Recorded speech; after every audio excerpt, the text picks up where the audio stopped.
Chapter 53. Action. Charles, left alone, wondered greatly at not having seen either of his favorites, his nurse Madeline or his greyhound Action. Nurse must have gone to chant psalms with some Huguenot of her acquaintance, said he to himself, and Action is probably still angry with me for the whipping I gave him this morning. Taking the candle he had set down, he entered the armory. To his great astonishment, Action did not come to meet him. Had he been shut up? If so, he would have known that his master had returned from hunting and would have barked.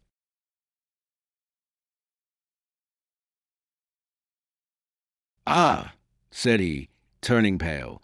The book was poisoned. Then, suddenly remembering, "1,000 devils," he exclaimed. I touched every page with my finger, and at every page I raised my finger to my lips. These fainting spells, these attacks of pain and vomiting. I am a dead man. A guard went instantly to carry out the king's commands. "Oh," murmured Charles, "if I have to put everybody to the torture, I will know who gave this book to Henry." And with perspiration on his brow, clenched hands, and heaving breast, he stood with his eyes fixed on the body of his dead dog. 10 minutes later, the Florentine knocked timidly and not without some anxiety at the door of the king's apartments. They have some consciences to which the sky is never clear. "Enter," said Charles.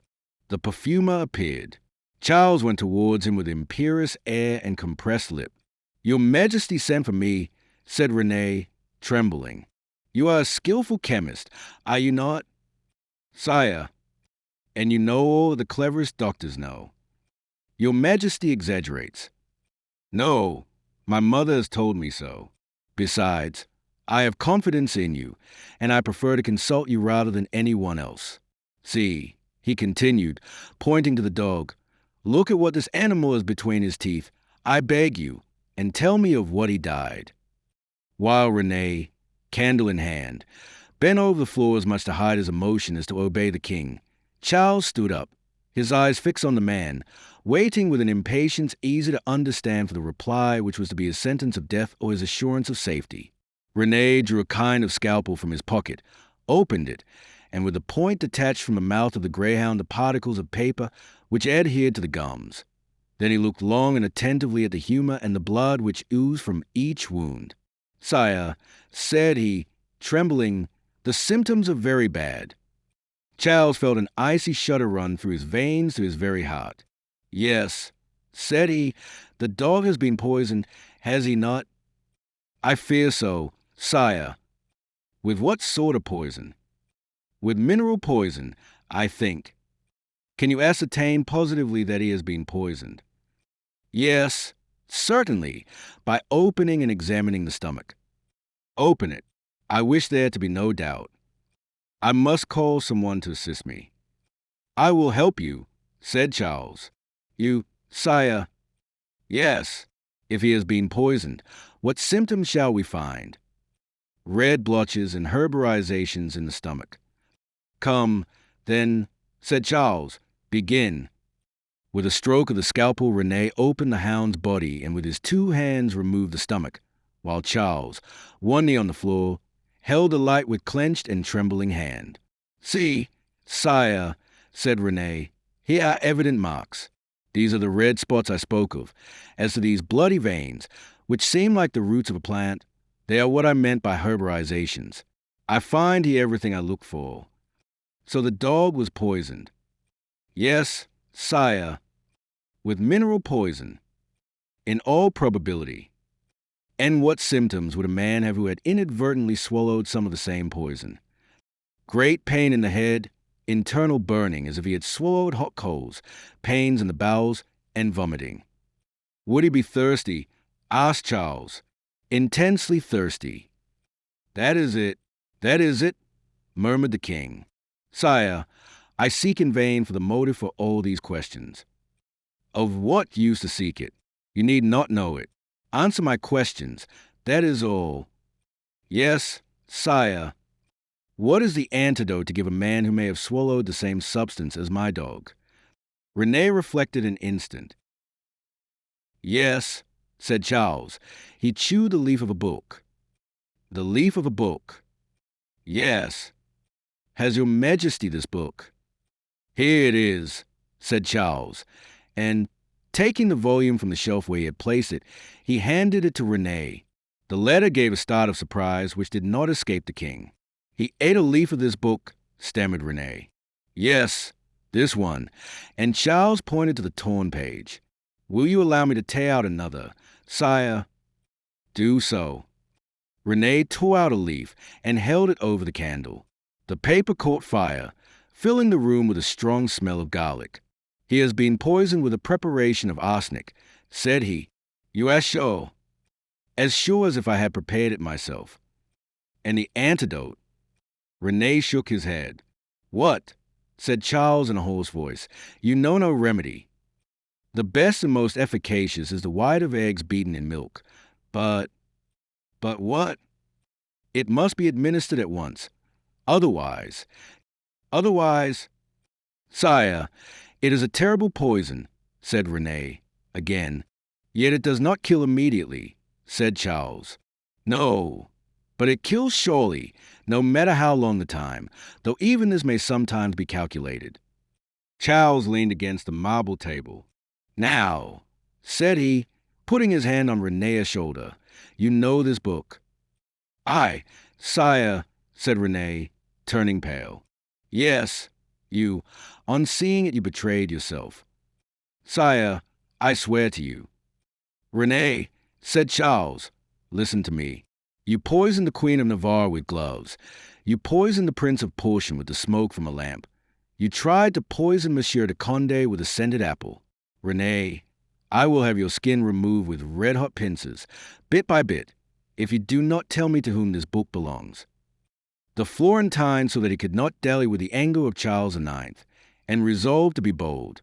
If I tell the truth, sire, who will guarantee that I shall not be more cruelly punished than if I keep silent? I will. Will you give me your royal word? On my honor as a gentleman your life shall be spared, said the king. The book belongs to me, then, said Renee.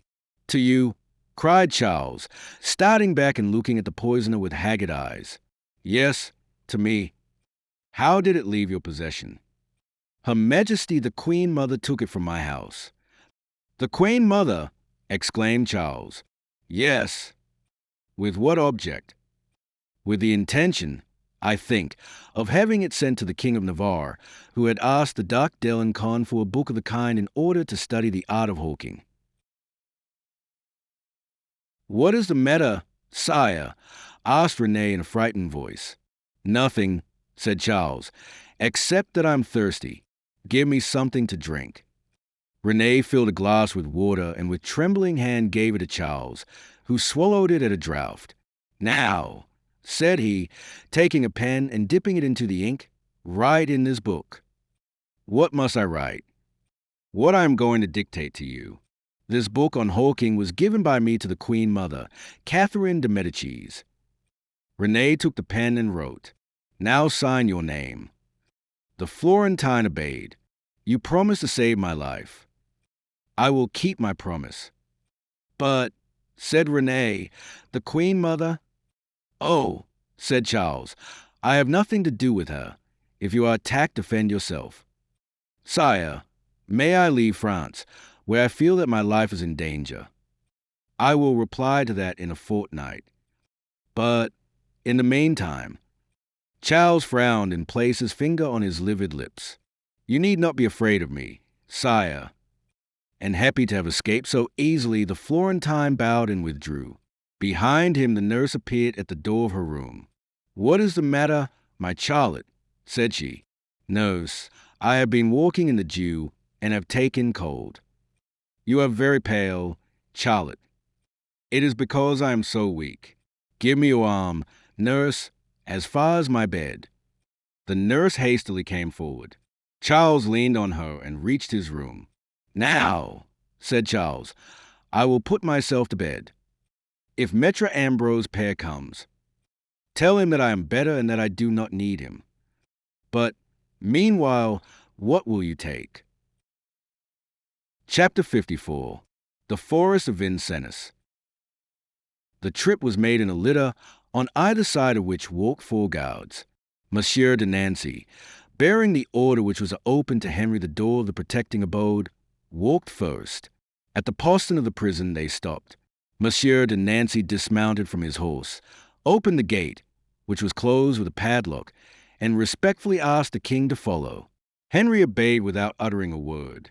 Any dwelling seemed to him safer than the Louvre, and 10 doors closed on him were at the same time 10 doors shut between him and Catherine de Medicis. "My lord, you are to stop here." "Ah," said Henry, pausing, "it seems that I am given the honors of the first floor." "Sire," replied Monsieur de Nancy, "you are treated like a crowned head." The devil, said Henry to himself. 2 or 3 floors more would in no way have humiliated me. I shall be too comfortable here. I suspect something. "Will your majesty follow me?" asked Monsieur de Nancy. "Yes, sire." "Then I will do so, monsieur." "Where are we?" he asked. "In the chamber of torture, my lord." "Ah," replied the king, looking at it more closely. There was something of everything in this chamber: pitchers and wooden horses for the torture by water, wedges and mallets for the torture of the boot, besides stone benches nearly all around the room for the wretches who awaited the torture. Above these benches, at the seats themselves, and at their feet, were iron rings fastened into the walls, without other symmetry than that of the torturing out. But their proximity to the seats sufficiently indicated that they were there in order to await the limbs of those who would occupy them. Henry walked on without a word, but not a single detail of all the hideous apparatus which, so to speak, had stamped the history of suffering on the walls escaped him. The king was so taken up with the objects about him that he forgot to look where he was going, and came to a sudden standstill. "Ah," said he, "what is that?" And he pointed to a kind of ditch dug in the damp pavement which formed the floor. "That is the gutter, sire." "Does it rain here, then?" "Yes, sire, blood." "Ah," said Henry, "very good. Shall we not soon reach my apartment?"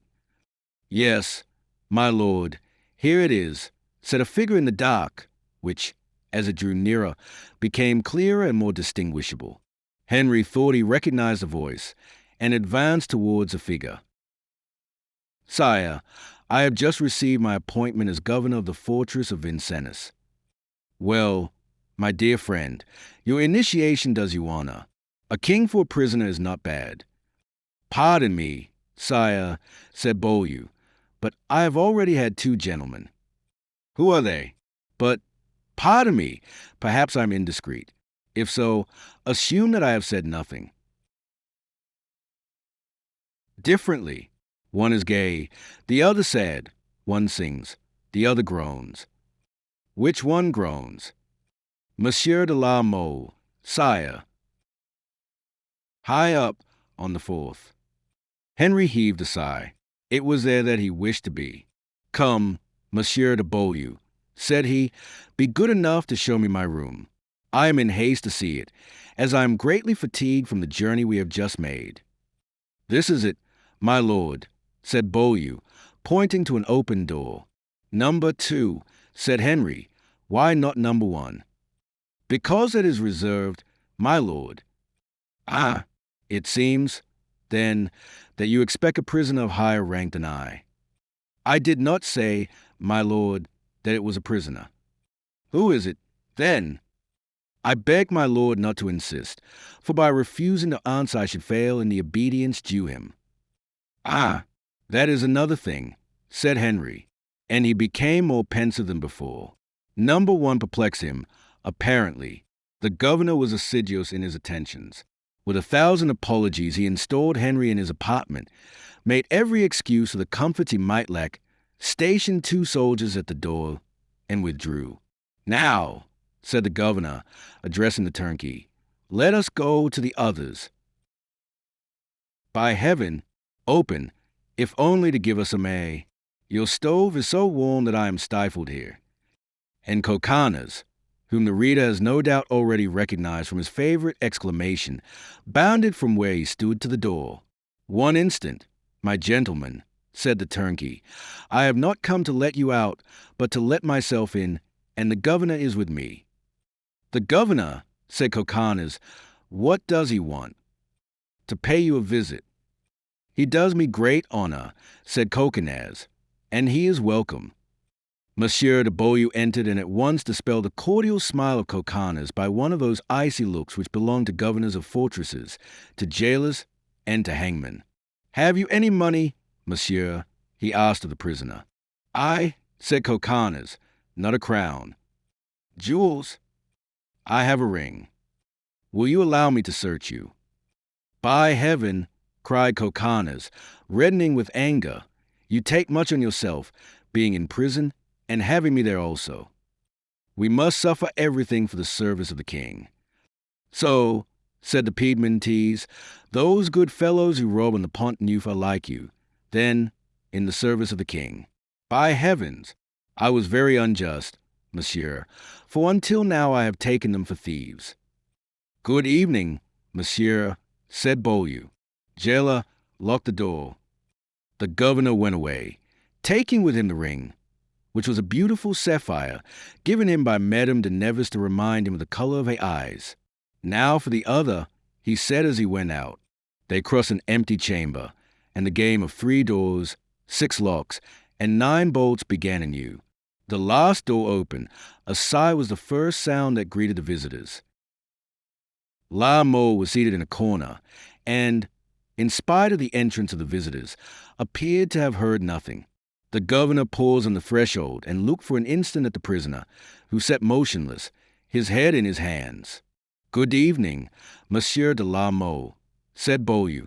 The young man slowly raised his head. "Good evening, monsieur," said he. "Monsieur," continued the governor, "I have come to search you." "What have you?"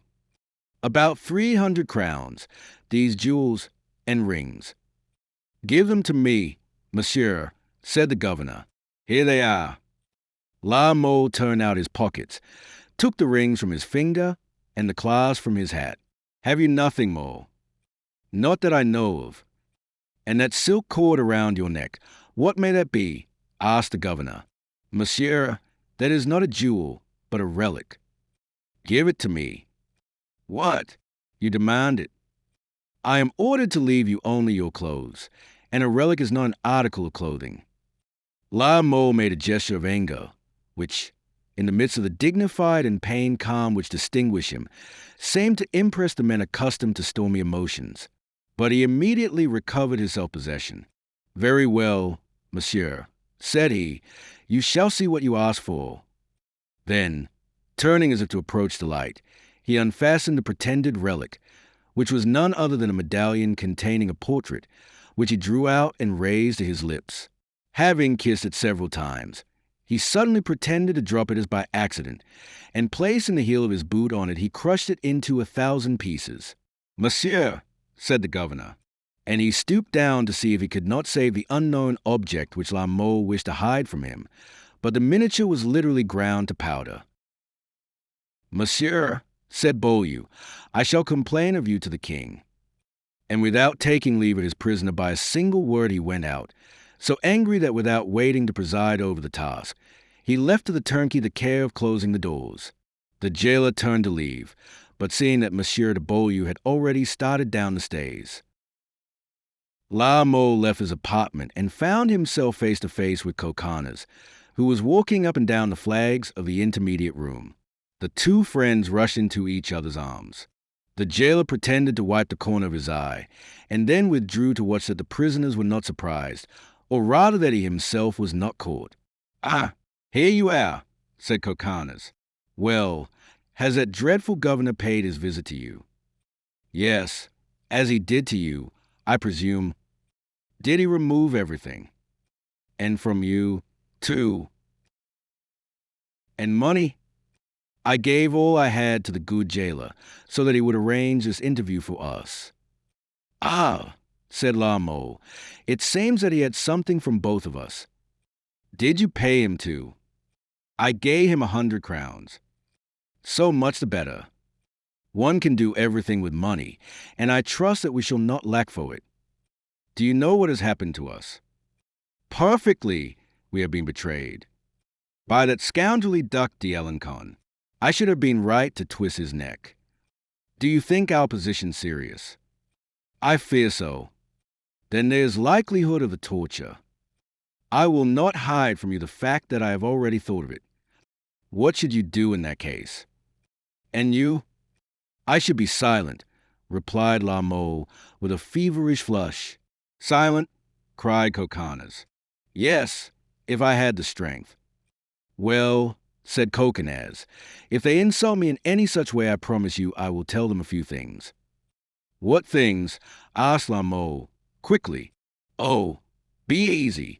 Things which will prevent Monsieur de Lenken from sleeping for some time.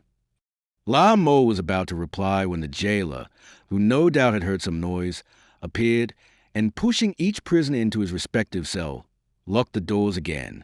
Chapter 55. The Figure of Wax. 4-week Charles was confined to his bed by a slow fever, interrupted by violent attacks which resembled epileptic fits.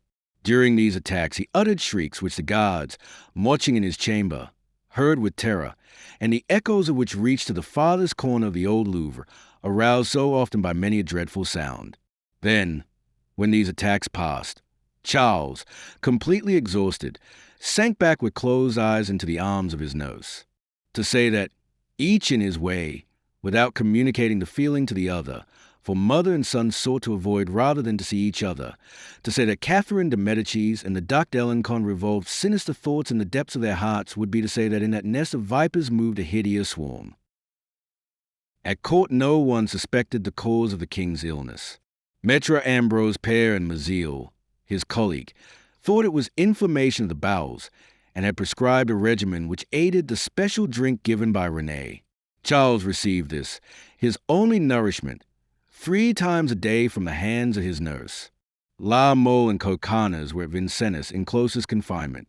Marguerite and Madame de Nevers had made a dozen attempts to reach them, or at least to send them a note, but without success. One morning Charles felt somewhat better, and wished the court to assemble.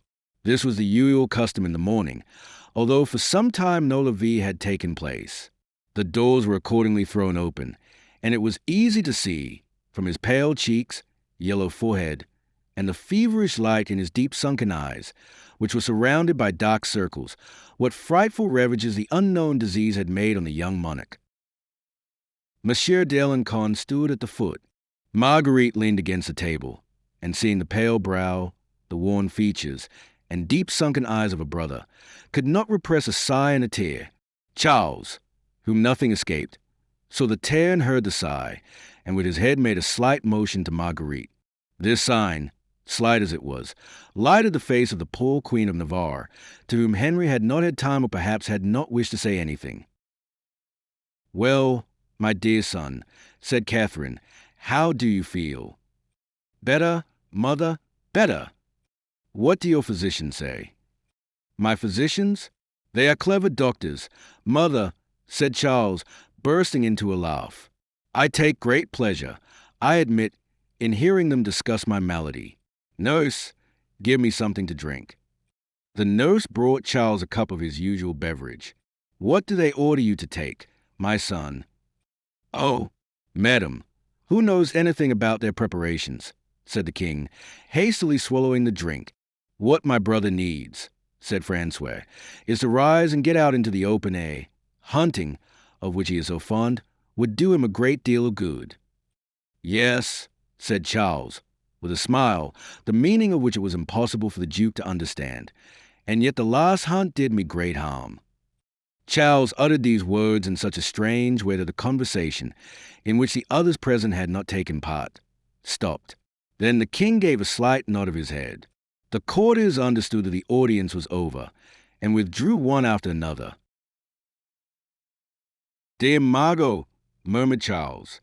Catherine alone remained, keeping her place at the side of the bed. Finding himself alone with her, Charles recoiled as if from a serpent. Instructed by the words of René, perhaps still better by silence and meditation, Charles no longer had even the happiness of doubt. He knew perfectly to whom and to what to attribute his approaching death. So, When Catherine drew near to the bed and extended to him a hand as cold as his glance, the king shuddered in fear. "You have remained?" "Madam," said he. "Yes, my son," replied Catherine. "I must speak to you on important matters." "Speak." "Madam," said Charles, again recoiling. "Sire," said the queen, "you said just now that your physicians were great doctors." "And I say so again, madam. Yet what have they done during your illness?" "Nothing. It is true. But if you had heard what they said, really, madam, one might afford to be ill if only to listen to their learned discussions." "Well, my son, do you want me to tell you something?" "What is it?" "Mother, I suspect that all these clever doctors know nothing whatever about your malady." "Indeed, madam, they may, perhaps, see a result, but they are ignorant of the cause." "That is possible," said Charles, not understanding what his mother was aiming at, "so that they treat the symptoms and not the ill itself." "On my soul," said Charles, astonished, "I believe you are right, mother." "Well, my son," said Catherine, "as it is good neither for my happiness nor the welfare of the kingdom for you to be ill so long, and as your mind might end by becoming affected, I assemble the most skillful doctors. In the science of medicine, madam, no, in a more profound science, that which helps not only the body but the mind as well." "Ah, a beautiful science, madam," said Charles, "and one which the doctors are right in not teaching to crowned heads. Have your researches had any result?" he continued. "Yes." "What was it?" "That which I hoped for. I bring to your majesty that which will cure not only your body but your mind." Charles shuddered. He thought that finding that he was still living, his mother had resolved to finish knowingly that which he had begun unconsciously. "Where is this remedy?" said he, rising on his elbow and looking at his mother. "In the disease itself," replied Catherine. "Then where is that?" "Listen to me, my son," said Catherine. "Have you not sometimes heard it said that there are secret enemies who in their revenge assassinate their victim from a distance?" "By steel or poison?" asked Charles, without once turning his eyes from the impassible face of his mother. "No, by a sure and much more terrible means," said Catherine. "Explain yourself." "My son," asked the Florentine, "do you believe in charms and magic?" Charles repressed a smile of scorn and incredulity. "Fully," said he. "Well," said Catherine, quickly, "from magic comes all your suffering. An enemy of your majesty who would not have dared to attack you openly has conspired in secret. He has directed against your majesty a conspiracy much more terrible in that he has no accomplices, and the mysterious threads of which cannot be traced." "Faith, no," said Charles, aghast at such cunning. "Think well, my son," said Catherine, "and recall to mind certain plans for flight which would have assured impunity to the murderer." "To the murderer?" cried Charles. "To the murderer, you say? Has there been an attempt to kill me, mother?" Catherine's changing eye rolled hypocritically under its wrinkled lid. "Yes, my son. You doubt it, perhaps, but I know it for certainty." "I never doubt what you tell me, mother," replied the king bitterly. "How was the attempt made? I am anxious to know." "By magic." "Explain yourself, madam," said Charles, recalled by his loathing to his role of observer. "If the conspirator I mean, and one whom at heart your majesty already suspects, had succeeded in his plans, no one would have fathomed the cause of your majesty's sufferings. Fortunately, however, sire, your brother watched over you." "Which brother?" "Dalen Khan." "That fortunately he revealed the conspiracy. But while he, inexperienced child that he is, sought only the traces of an ordinary plot, the proofs of a young man's escapade, I sought for proofs of a much more important deed, for I understand the reach of the guilty one's mind."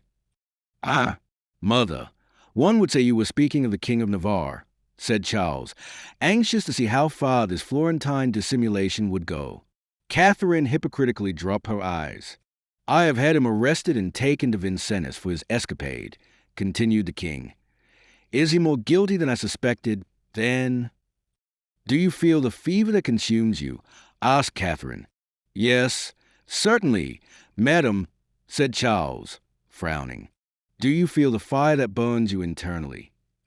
Yes, madam, replied Charles, his brow darkening more and more, and the sharp pains in your head, which shoot from your eyes to your brain like so many arrows.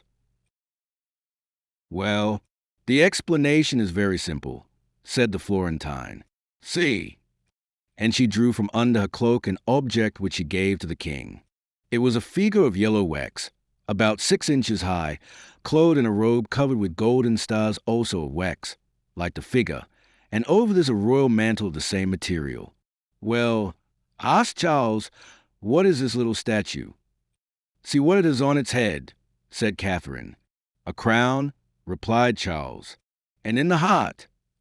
A needle. Well, sire, do you recognize yourself? Myself? Yes, you, with your crown and mantle. Who made this figure? Asked Charles, whom this farce was beginning to weary. The King of Navarre, no doubt. No, sire. No? Then I do not understand you.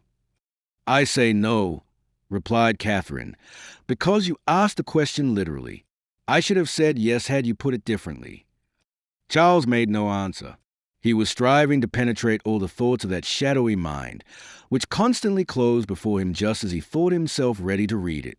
Sire, continued Catherine, the statue was found by the Attorney General Lux in the apartment of the man who on the day you last went hawking led a horse for the King of Navarre. Monsieur de la Mole. Yes, and, if you please, look again at the needle in the heart, and see what letter is written on the label attached to it. I see an M, said Charles. So, said Charles IX, according to your idea, the person who seeks to end my days is Monsieur de la Mole. Yes, he is a dagger, but behind the dagger is the hand that directs it. The death of the conspirator destroys the charm. That is all. The day the charm is destroyed, your illness will cease, said Catherine. Indeed, said Charles, with an air of surprise. Did you not know that? Why? I am no sorcerer, said the king. Well, now, said Catherine, your majesty is convinced, are you not? Certainly. Conviction has dispelled anxiety. Completely. You do not say so out of complaisance. Catherine's face broke into smiles. Thank God, she exclaimed, as if she believed in God. Yes, thank God, repeated Charles, ironically. I know now, as you do, to whom to attribute my present condition, and consequently whom to punish. And you will punish. Monsieur de la Mole, did you not say that he was a guilty party? I said that he was the instrument. So, Monsieur de la Mole. Then rising, will you permit the trial to begin, sire? I desire it, madam, replied Charles, and the sooner the better. Catherine pressed the hand of her son without comprehending the nervous grasp with which he returned it, and left the apartment without hearing the sardonic laugh of the king or the terrible oath which followed the laugh. Charles wondered if it were not dangerous to let this woman go thus, for in a few hours she would have done so much that there would be no way of stopping it. As he watched the curtain fall after Catherine, he heard a light rustle behind him, and turning he perceived Marguerite, who raised the drapery before the corridor leading to his nurse's rooms. Marguerite's pallor, her haggard eyes and oppressed breathing betrayed the most violent emotion. Oh, sire, sire, she exclaimed, rushing to her brother's bedside. You know that she lies. She? Who? Asked Charles. Listen, Charles, it is a terrible thing to accuse one's mother, but I suspected that she remained with you to persecute them again. But, on my life, on yours, on our souls, I tell you what she says is false. To persecute them. Whom is she persecuting? Both had instinctively lowered their voices. It seemed as if they themselves feared even to hear them. Henry, in the first place, your Henriette, who loves you, who is more devoted to you than anyone else. You think so, Margot, said Charles. Oh, sire, I am sure of it. Well, so am I, said Charles. Then if you are sure of it, brother, said Marguerite, surprised, why did you have him arrested and taken to Vincennes? Because he asked me to do so. He asked you, sire? Yes. Henriot has singular ideas. Perhaps he is wrong, perhaps right. At any rate, one of his ideas was that he would be safer in disgrace than in favor, away from me at Vincennes instead of near me in the Louvre. Ah, I see, said Marguerite. And is he safe there? As safe as a man can be whose head Beaulieu answers for with his own. But what? There is another, sire, in whom perhaps I am wrong to be interested. But who is it? Monsieur de la Mole, is it not? Said Charles. Alas, said Marguerite, you tried to kill him once, sire, and he escaped from your royal vengeance only by a miracle. He was guilty of only one crime then, Marguerite. Now he has committed two. Sire, he is not guilty of the second. But, said Charles, did you not hear what our good mother said, my poor Margot? Oh, I have already told you, Charles, said Marguerite, lowering her voice, that what she said was false. You do not know, perhaps, that a waxen figure has been found in Monsieur de la Mole's rooms. Yes, brother, I know it. That this figure is pierced to the heart by a needle, and that it bears a tag with an M on it. I know that, too. And that over the shoulders of the figure is a royal mantle, and that on its head is a royal crown. I know all that. Well, what have you to say to it? This, that the figure with a royal cloak and a crown on its head is that of a woman, and not that of a man. Bah! Said Charles, and the needle in its heart was a charm to make himself beloved by this woman, and not a charm to kill a man. But the letter M? It does not mean mort, as the Queen Mother said. What does it mean? Then, asked Charles. It means the name of the woman whom Monsieur de la Mole loves. And what is the name of this woman? Marguerite, brother, cried the Queen of Navarre, falling on her knees before the king's bed, taking his hand between both of hers, and pressing her face to it, bathed in tears. Hush, sister, said Charles, casting a sharp glance about him beneath his frowning brow. For just as you overheard a moment ago, we may now be overheard again. What does it matter? Exclaimed Marguerite, raising her head. If the whole world were present to hear me, I would declare before it that it is infamous to abuse the love of a gentleman by staining his reputation with a suspicion of murder. Margot, suppose I were to tell you that I know as well as you do who it is and who it is not. Brother, suppose I were to tell you that Monsieur de la Mole is innocent. You know this. If I were to tell you that I know the real author of the crime. The real author, cried Marguerite. Has there been a crime committed? Then, yes, intentionally or unintentionally there has been a crime committed. On you? Yes. Impossible. Impossible? Look at me, Margot. The young woman looked at her brother and trembled, seeing him so pale. Margot, I have not 3 months to live, said Charles. Margot, I am poisoned. Marguerite screamed. Do you know who is guilty? Yes. You said it was not La Mole. No, it is not he. Nor Henry either. Surely, great God, could it be? Who? My brother, D'Alencon, murmured Marguerite. Perhaps. Or, Marguerite lowered her voice as if frightened at what she was going to say. Or, our mother. Charles was silent. Marguerite looked at him and read all that she asked in his eyes. Then, still on her knees, she half fell over against a chair. Oh, my God, she whispered, that is impossible. Impossible, said Charles, with a strident laugh. It is a pity René is not here to tell you the story. René? Yes. He would tell you that a woman to whom he days refused nothing asked him for a book on hunting which was in his library, that a subtle poison was poured on every page of his book, that the poison intended for someone, I know not for whom, fell by a turn of chance or by a punishment of heaven on another. But in the absence of Renée, if you wish to see the book, it is there in my closet, and written in the Florentine's handwriting, you will see that this volume, which still contains the death of many among its pages, was given by him to his fellow countrywoman. "Hush, Charles, hush," said Marguerite. "Now you see that it must be supposed that I die of magic. But it is monstrous, monstrous. Pity, pity. You know he is innocent." "Yes, I know it, but he must be thought guilty. Let your lover die. It is very little to do in order to save the honor of the house of France. I myself shall die that the secret may die with me." Marguerite bent her head, realizing that nothing could be obtained from the king towards saving La Mole, and withdrew weeping, having no hope except in her own resources. Meantime, Catherine, as Charles had divined, had lost not a minute, but had written to the Attorney General Lurk a letter, every word of which has been preserved by history, and which throws a lurid light upon the drama. "Monsieur le Procureur, I have this evening been informed beyond a doubt that La Mole has committed sacrilege. Many evil things, such as books and papers, have been found in his apartments in Paris. I beg you to summon the chief president, and to inform him as early as possible the affair of the waxen figure meant for the king, and which was pierced to the heart. Catherine." Chapter 56. The Invisible Bucklers.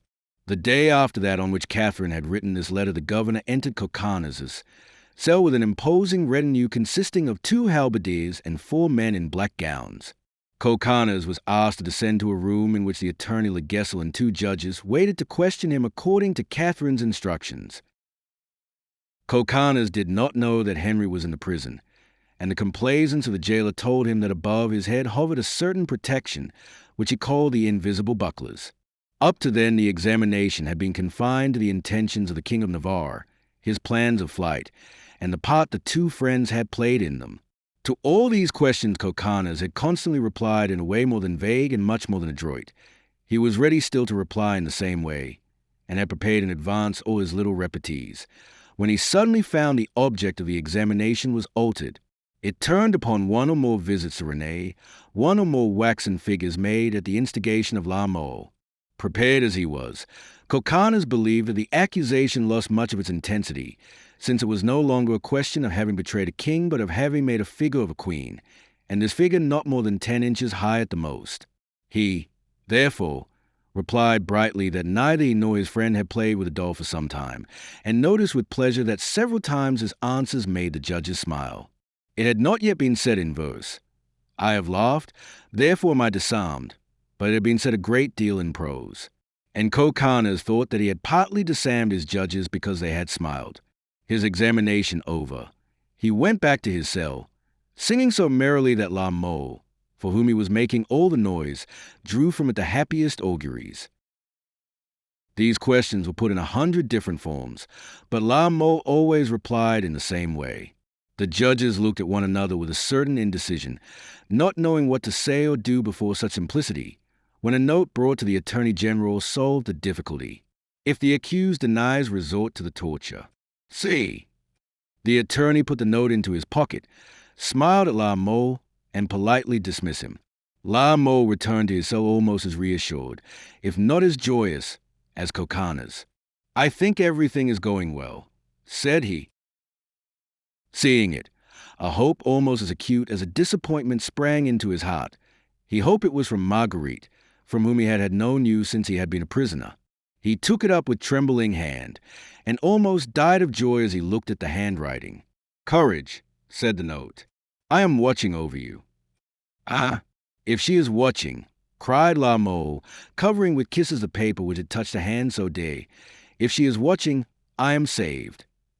In order for La Mole to comprehend the note and rely with Coconnas on what the Piedmontese called his invisible bucklers, it is necessary for us to conduct the reader to that small house, to that chamber in which the reminders of so many scenes of intoxicating happiness, so many half-evaporated perfumes, so many tender recollections, since become agonizing, were breaking the heart of a woman half reclining on velvet cushions. To be a queen, to be strong, young, rich, beautiful, and suffer what I suffer, cried this woman. Oh, it is impossible. Then in her agitation she rose, paced up and down, stopped suddenly, pressed her burning forehead against the ice-cold marble, rose pale, her face covered with tears, wrung her hands, and crying aloud fell back again hopeless into a chair. Suddenly the tapestry which separated the apartment of the Rue Cloche-Percée from that in the Rue Tizon was raised, and the Duchesse de Nevers entered. "Ah!" exclaimed Marguerite. "Is it you? With what impatience I have waited for you. Well, what news?" "Bad news, my poor friend.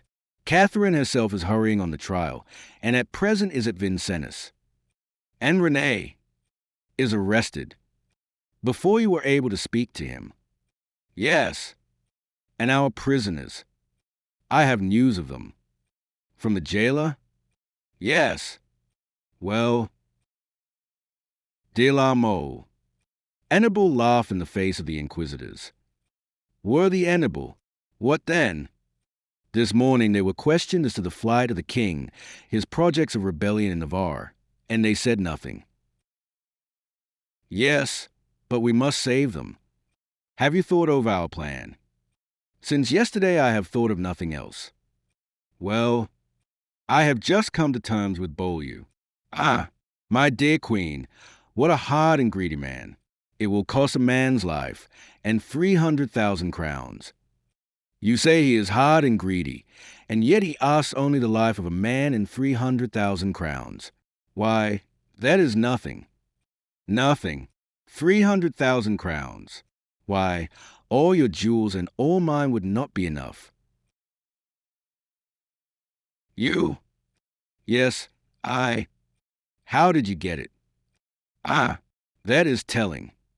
Is it a secret? For everyone except you." "Oh, my God," said Marguerite, smiling through her tears. "Did you steal it?" "You shall judge." "Well, let me. Do you remember that horrible Nantouillet? The rich man, the usurer, if you please. Well, one day seeing a certain blonde lady, with greenish eyes, pass by, wearing 3 rubies, one over her forehead, the other 2 over her temples, an arrangement which was very becoming to her, this rich man, this usurer, cried out, 'For 3 kisses in the place of those 3 rubies, I will give you 3 diamonds worth 100,000 crowns apiece.' Well, Henriette, well, my dear, the diamonds appeared and are sold." "Oh, Henriette, Henriette!" cried Marguerite. "Well," exclaimed the Duchess in a bold tone at once innocent and sublime, which sums up the age and the woman.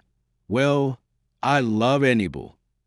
"That is true," said Marguerite, smiling and blushing at the same time. "You love him a very great deal, too much, perhaps." And yet she pressed her friend's hand.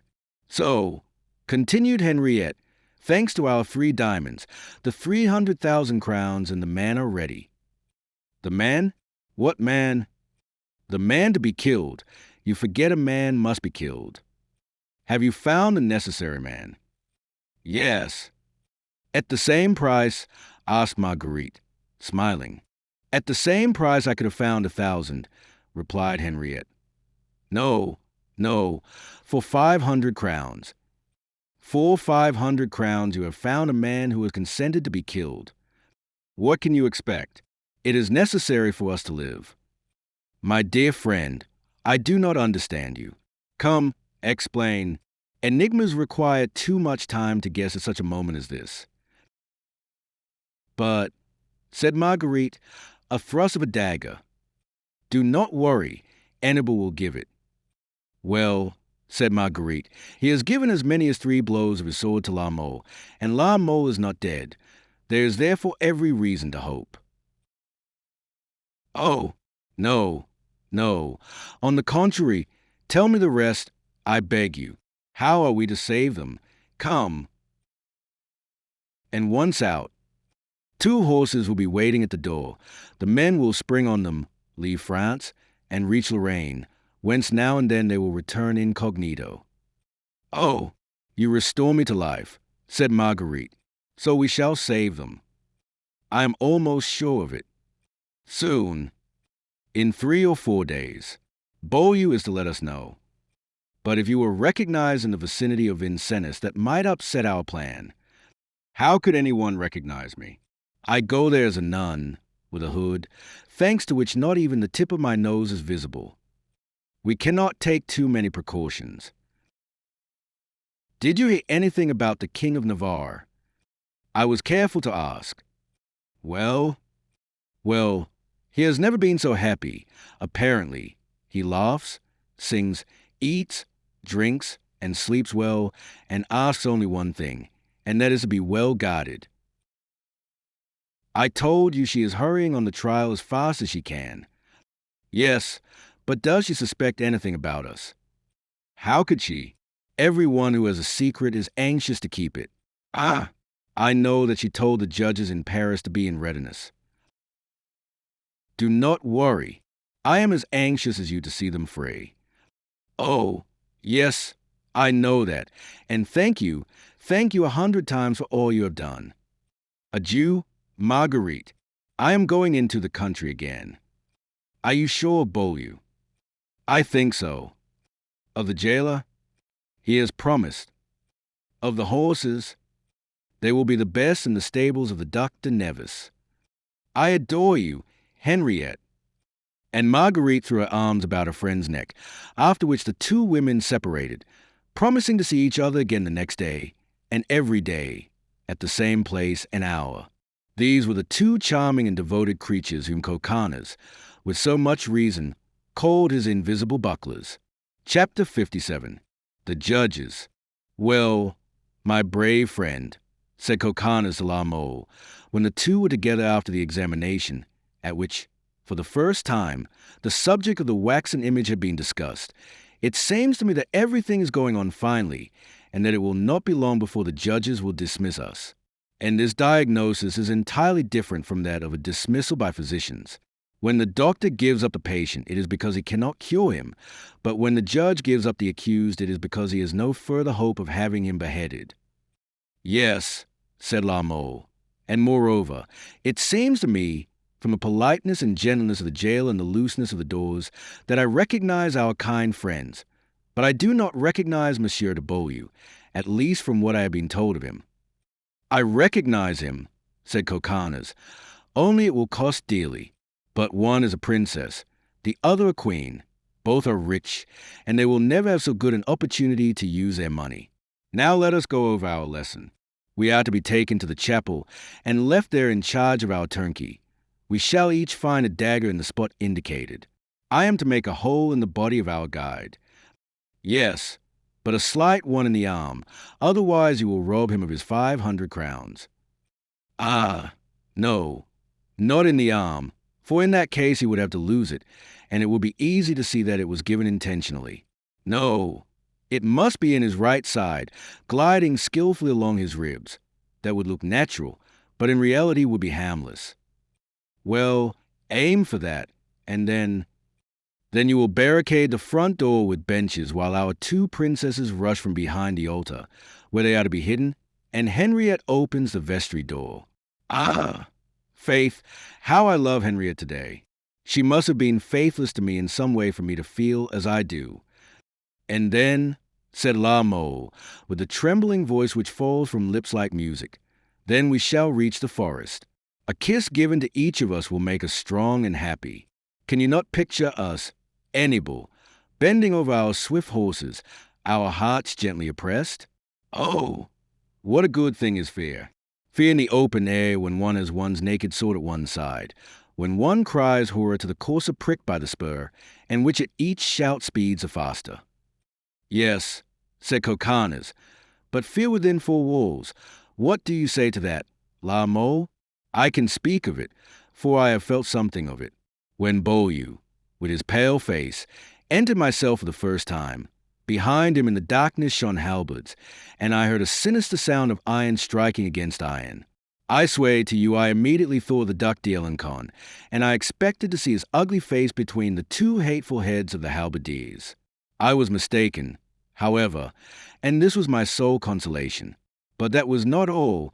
Night came, and I dreamed. So, said La Mole, who had been following his happy train of thought without paying attention to his friend. So they have foreseen everything, even the place in which we are to hide. We shall go to Lorraine, dear friend. In reality, I should rather have had it Navarre, for there I should have been with her. But Navarre is too far. Nancy would be better. Besides, once there, we should be only 80 leagues from Paris. Have you any feeling of regret, Annabel, at leaving this place? Ah, no, the idea. Although I confess I am leaving everything that belongs to me. Well, could we manage to take the worthy jailer with us instead of? He would not go, said Coconnas. He would lose too much. Think of it. 500 crowns from us, a reward from the government. Promotion? Perhaps. How happy will be that fellow's life when I shall have killed him. But what is the matter? Nothing. An idea came to me. It is not a funny one, apparently, for you are frightfully pale. I was wondering why they should take us to the chapel. Why? Said Coconnas, to receive the sacrament. This is the time for it, I think. But, said La Mole, they take only those condemned to death or the torture to the chapel. Oh, said Coconnas, becoming somewhat pale in tone. This deserves our attention. Let us question the good man whom I am to split open. Here, turnkey. Did Monsieur call? Asked the jailer, who had been keeping watch at the top of the stairs. Yes, come here. Well, it has been arranged that we are to escape from the chapel, has it not? Hush, said the turnkey, looking round him in terror. Do not worry, no one can hear us. Yes, monsieur, it is from the chapel. They are to take us to the chapel. Then, yes, that is a custom. The custom? Yes, it is customary to allow every one condemned to death to pass the night in the chapel. Coconnas and La Mole shuddered and glanced at each other. You think we are condemned to death? Then, certainly, you, too, must think so. Why should we think so? Asked La Mole. Certainly. Otherwise you would not have arranged everything for your escape. Do you know, there's reason in what he says, said Coconnas to La Mole. Yes, and what I know besides is that we are playing a close game, apparently. But do you think I'm risking nothing, said the turnkey, if in a moment of excitement monsieur should make a mistake? Well, by heaven, I wish I were in your place, said Coconnas, slowly, and had to deal with no hand but this, with no sword except the one which is to graze you. Condemned to death, murmured La Mole. Why, that is impossible. Impossible, said the turnkey, naively. And why? Hush, said Coconnas. I think someone is opening the lower door. To yourselves, gentlemen, to yourselves, cried the jailer, hurriedly.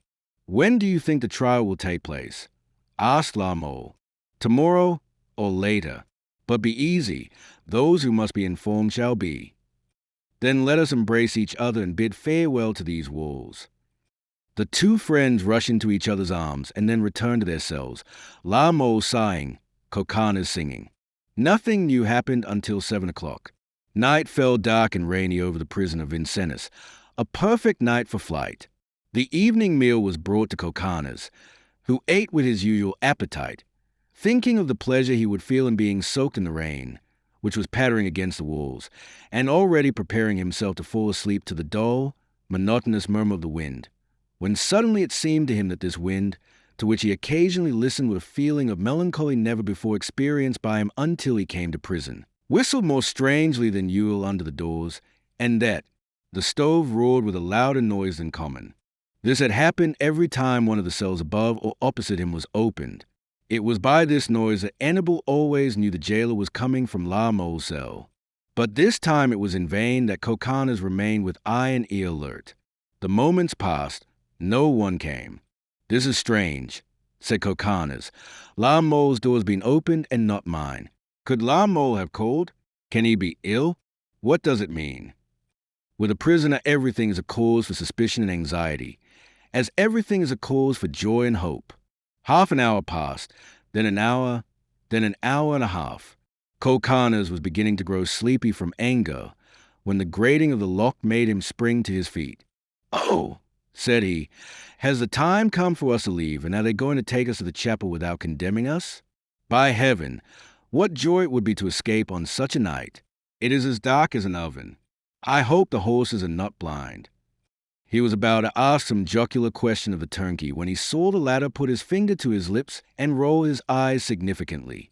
Behind the jailer Coconnas heard sounds and perceived shadows. Suddenly, in the midst of the darkness, he distinguished two helmets, on which the smoking candle threw a yellow light. "Oh," said he in a low voice, "what is this sinister procession? What is going to happen?" The jailer replied by a sigh which greatly resembled a groan. "By heaven," murmured Coconnas, "what a wretched existence! Always on the ragged edge, never on firm land. Either we paddle in 100 feet of water or we hover above the clouds. Never a happy medium. Well, where are we going?" "Follow the halberdiers, monsieur," repeated the same voice. He had to obey. Coconnas left his room and perceived the dark man whose voice had been so disagreeable. He was a clerk, small and hunchbacked, who no doubt had put on the gown in order to hide his bandy legs, as well as his back. He slowly descended the winding stays. At the first landing, the guards paused. "That is a good deal to go down," murmured Coconnas, "but not enough." The door opened. The prisoner had the eye of a lynx and the scent of a bloodhound. He scented the judges and saw in the shadow the silhouette of a man with bare arms. The latter sight made the perspiration mount to his brow. Nevertheless, he assumed his most smiling manner and entered the room with his head tipped to one side and his hand on his hip after the most approved manner of the times. A curtain was raised, and Coconnas perceived the judges and the clerks. A few feet away, Lamour was seated on a bench. Coconnas was led to the front of the tribunal. Arrived there, he stopped, nodded and smiled to Lamour, and then waited. "What is your name, monsieur?" inquired the president. "Marcus Annibal de Coconnas," replied the gentleman with perfect ease.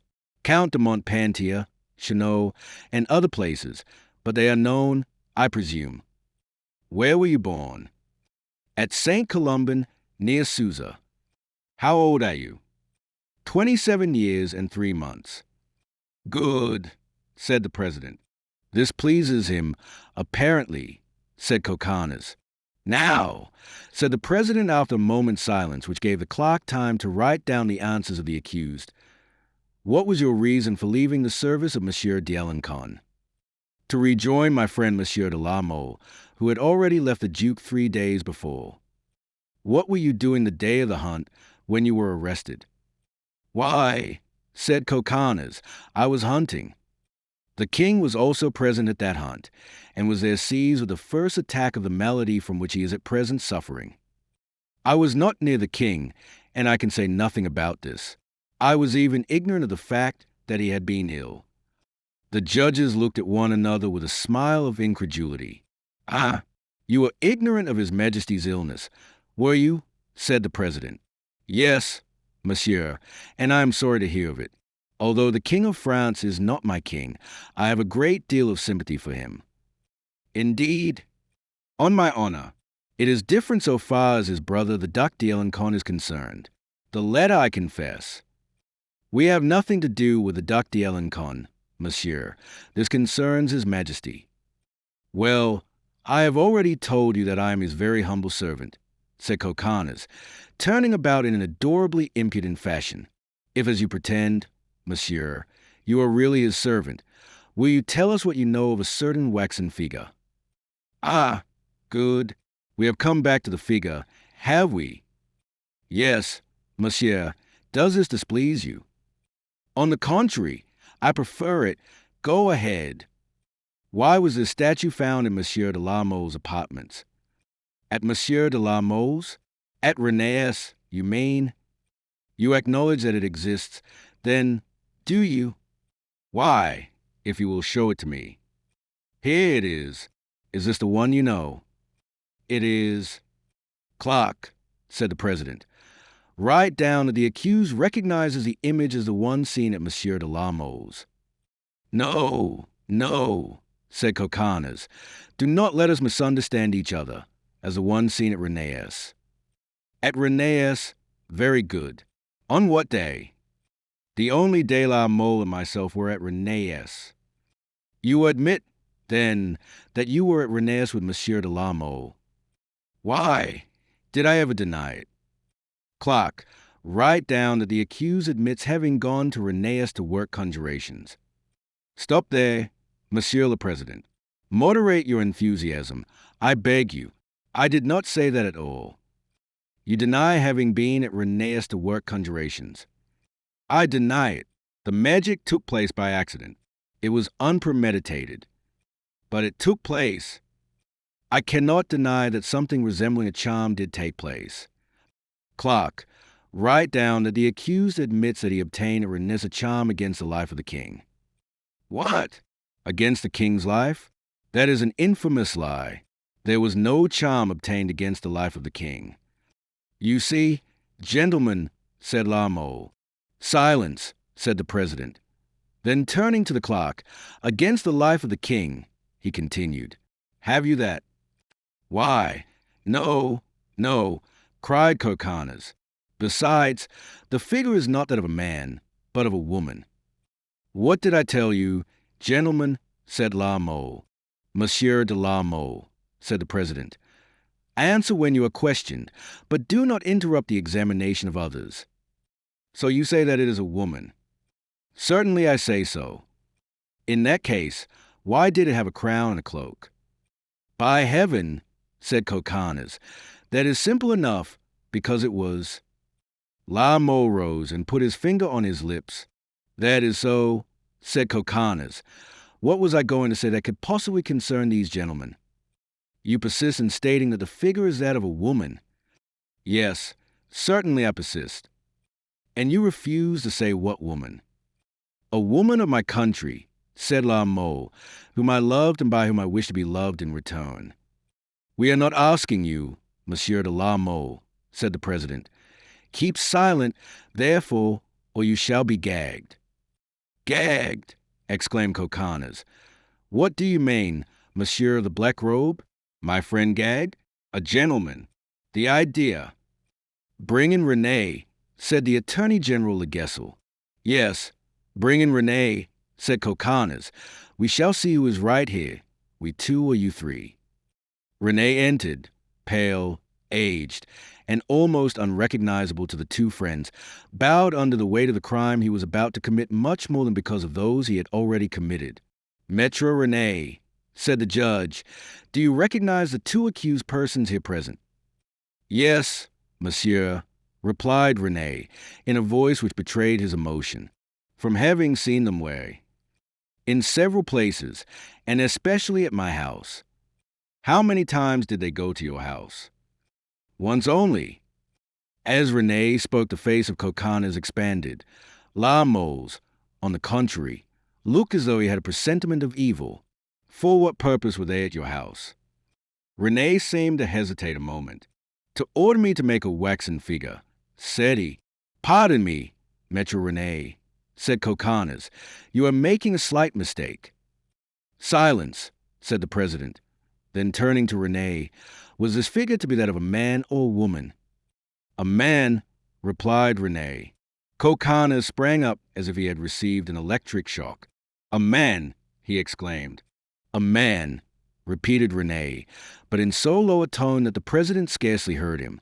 Why did this figure of a man have on a mantle and a crown? Because it represented a king. Infamous liar, cried Coconnas, infuriated. Keep still, Coconnas, keep still, interrupted La Mole. Let the man speak. Everyone has a right to sell his own soul. But not the bodies of others, by heaven. And what was the meaning of the needle in the heart of the figure, with a letter M on a small banner? The needle was emblematical of the sword or the dagger. The letter M stand for mort. Coconnas sprang forward as though to strangle René, but four guards restrained him. That will do, said the attorney Leguessel. The court is sufficiently informed. Take the prisoners to the waiting room. But, exclaimed Coconnas, It is impossible to hear oneself accused of such things without protesting. Protest, monsieur. No one will hinder you. Guards, did you hear? The guard seized the two prisoners and led them out, La Mole by one door, Coconnas by another. Then the attorney signed to the man whom Coconnas had perceived in the shadow and said to him, "Do not go away, my good fellow. You shall have work this evening." "Which shall I begin with, monsieur?" asked the man, respectfully holding his cap in his hand. "With that one," said the president, pointing to La Mole, who could still be seen disappearing in the distance between the two guards. Then approaching René, who stood trembling, expecting to be led back to the cell in which he had been confined. "You have spoken well, monsieur," said he to him. "You need not worry. Both the king and the queen shall know that it is to you they are indebted for the truth of this affair." But instead of giving him strength, this promise seemed to terrify René, whose only answer was a deep sigh. Chapter 58. The torture of the boot. It was only when he had been led away to his new cell and the door was locked on him that Coconnas, left alone, and no longer sustained by the discussion with the judges and his anger at René, fell into a train of mournful reflections. "It seems to me," thought he, "that matters are turning against us, and that it is about time to go to the chapel. I suspect we are to be condemned to death. It looks so. I especially for being condemned to death by sentences pronounced behind closed doors, in a fortified castle, before faces as ugly as those about me. They really wish to cut off our heads. Well, I repeat what I said just now. It is time to go to chapel." These words, uttered in a low tone, were followed by a silence, which in turn was broken by a cry, shrill, piercing, lugubrious, unlike anything human. It seemed to penetrate the thick walls and vibrate against the iron bars. In spite of himself, Coconnas shivered, and yet he was so brave that his courage was like that of wild beasts. He stood still, doubting that the cry was human, and taking it for the sound of the wind in the trees or for one of the many night noises which seem to rise or descend from the two unknown worlds between which floats our globe. Then he heard again, shriller, more prolonged, more piercing than before. And this time not only did Coconnas distinguish the agony of the human tone in it, but he thought it sounded like La Mole's. As he realized this, the Piedmontese forgot that he was confined behind two doors, 3 gates, and a wall 12 feet thick. He hurled his entire weight against the sides of the cell as though to push them out and rush to the aid of the victim, crying, "Are they killing someone here?" But he unexpectedly encountered the wall, and the shock hurled him back against a stone bench on which he sank down. Then there was silence. "Oh, they have killed him," he murmured. "It is abominable, and one is without arms, here, and cannot defend oneself." He groped about. "Ah, this iron chain," he cried. "I will take it, and woe to him who comes near me."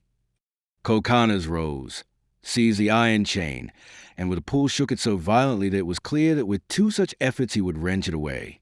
But suddenly the door opened and the light from a couple of torches fell into the cell.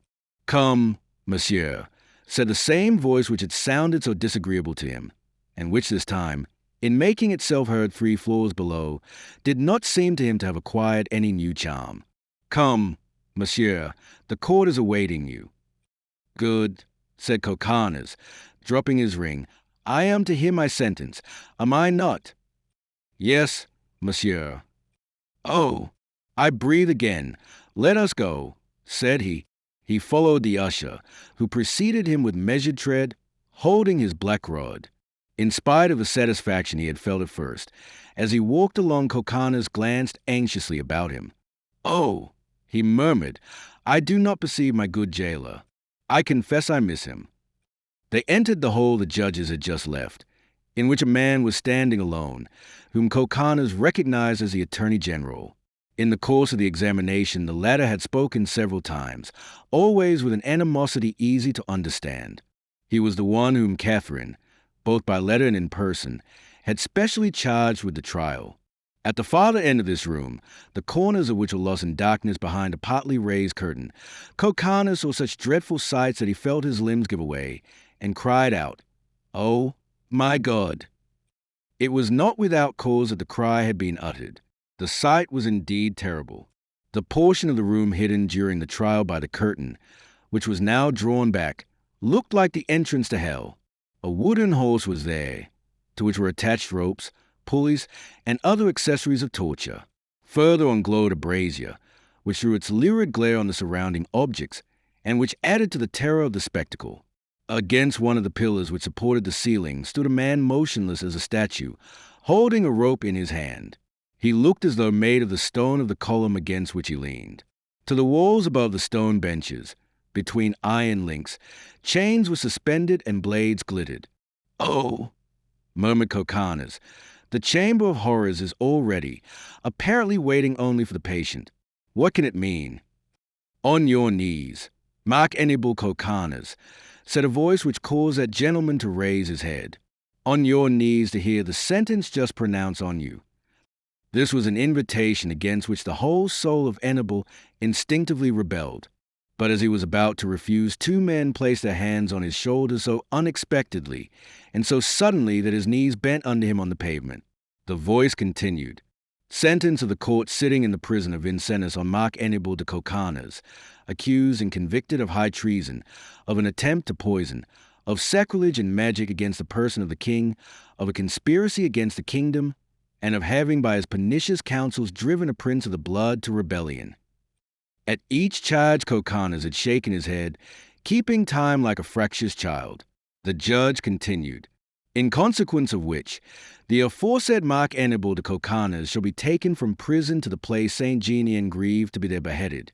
His property shall be confiscated, his woods cut down to the height of 6 feet, his castles destroyed, and a post planted there with a copper plate bearing an inscription of his crime and punishment." "As for my head," said Coconnas, "I know you will cut that off, for it is in France and in great jeopardy. But as for my woods and castles, I defy all the swords and axes of this most Christian kingdom to harm them." "Silence," said the judge, and he continued, "Furthermore, the aforesaid Coconnas." "What," interrupted Coconnas, "is something more to be done to me after my head is cut off?" "Oh, that seems to me very hard." "No, monsieur," said the judge, "before." And he resumed, "Furthermore, the aforesaid Coconnas before the execution of his sentence shall undergo the severest torture, consisting of 10 wedges." Coconnas sprang up, flashing a burning glance at the judge. "And for what?" he cried, finding no other words but these simple ones to express the 1,000 thoughts that surged through his mind. In reality, this was complete ruin to Coconnas' hopes. He would not be taken to the chapel until after the torture, from which many frequently died. The braver and stronger the victim, the more likely he was to die, for it was considered an act of cowardice to confess. And so long as the prisoner refused to confess, the torture was continued, and not only continued, but increased. The judge did not reply to Coconnas. The rest of the sentence answered for him. He continued, "In order to compel the aforesaid Coconnas to confess in regard to his accomplices and the details of the plan and conspiracy." "By heaven," cried Coconnas, "this is what I call infamous, more than infamous, cowardly." Accustomed to the anger of his victims, which suffering always changed to tears, the impassible judge merely made a sign. Coconnas was seized by the feet and the shoulders, overpowered, laid on his back, and bound to the rack before he was able even to see those who did the act. "Wretches," shouted he, in a paroxysm of fury, straining the bed and the cord so that the tormentors themselves drew back. "Wretches, torture me, twist me, break me to pieces, but you shall know nothing, I swear. Ah, you think, do you, that it is with pieces of wood and steel that a gentleman of my name is made to speak? Go ahead, I defy you." "Prepare to write, clerk," said the judge. "Yes, prepare," shouted Coconnas, "and if you write everything I am going to tell you, infamous hangman, you will be kept busy. Write, write."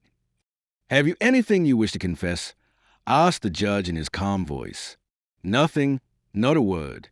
Go to the devil." "You had better reflect, monsieur. Come, executioner, adjust the boot." At these words the man, who until then had stood motionless, the ropes in his hand, stepped forward from the pillar and slowly approached Coconnas, who turned and made a grimace at him. It was Maître Caboche, the executioner of the provostship of Paris. A look of sad surprise showed itself on the face of Coconnas, who, instead of crying out and growing agitated, lay without moving, unable to take his eye from the face of the forgotten friend who appeared at that moment. Without moving a muscle of his face, without showing that he had ever seen Coconnas anywhere except on the wreck, Caboche placed 2 planks between the limbs of the victim, 2 others outside of his limbs, and bound them securely together by means of the rope he held in his hand. This was the arrangement called a boot. For ordinary torture, 6 wedges were inserted between the 2 planks, which, on being forced apart, crushed the flesh. For severe torture, 10 wedges were inserted, and then the planks not only broke the flesh but the bones. The preliminaries over, Maître Caboche slipped the end of the wedge between the 2 planks, then, mallet in hand, bent on one knee and looked at the judge. "Do you wish to speak?" said the latter. "No," resolutely answered Coconnas, although he felt the perspiration rise to his brow and his head begin to stand on end. "Proceed, then," said the judge. "Insert the first wedge." Caboche raised his arm, with its heavy mallet, and struck the wedge a tremendous blow, which gave forth a dull sound. The rack shook. Coconnas did not utter a single word at the first wedge, which usually caused the most resolute to groan. Moreover, the only expression on his face was that of indescribable astonishment. He watched Caboche in amazement, who, with arm raised, half turned towards the judge, stood ready to repeat the blow. "What was your idea in hiding in the forest?" asked the judge. "To sit down in the shade," replied Coconnas. "Proceed," said the judge. Caboche gave a second blow which resounded like the first. Coconnas did not move a muscle. He continued to watch the executioner with the same expression. The judge frowned.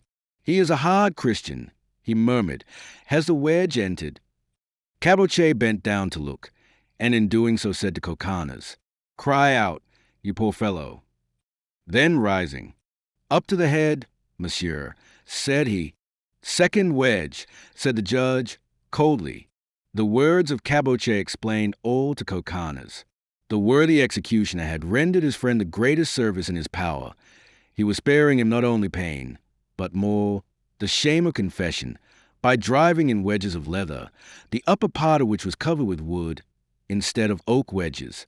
In this way he was leaving him all his strength to face the scaffold. "Ah, kind Caboche," murmured Coconnas. "Fear nothing. I will cry out since you asked me to, and if you are not satisfied it will be because you are hard to please." Meanwhile, Caboche had introduced between the planks the end of a wedge larger than the first. "Strike," cried the judge. At this word, Caboche struck as if with a single blow he would demolish the entire prison of Vincennes. Ah! Stop! Stop!" cried Coconnas. "1,000 devils! You are breaking my bones. Take care." "Ah!" said the judge, smiling. "The second seems to take effect. That surprises me." Coconnas panted like a pair of bellows. "What were you doing in the forest?" asked the judge. "By heaven, I have already told you. I was enjoying the fresh air."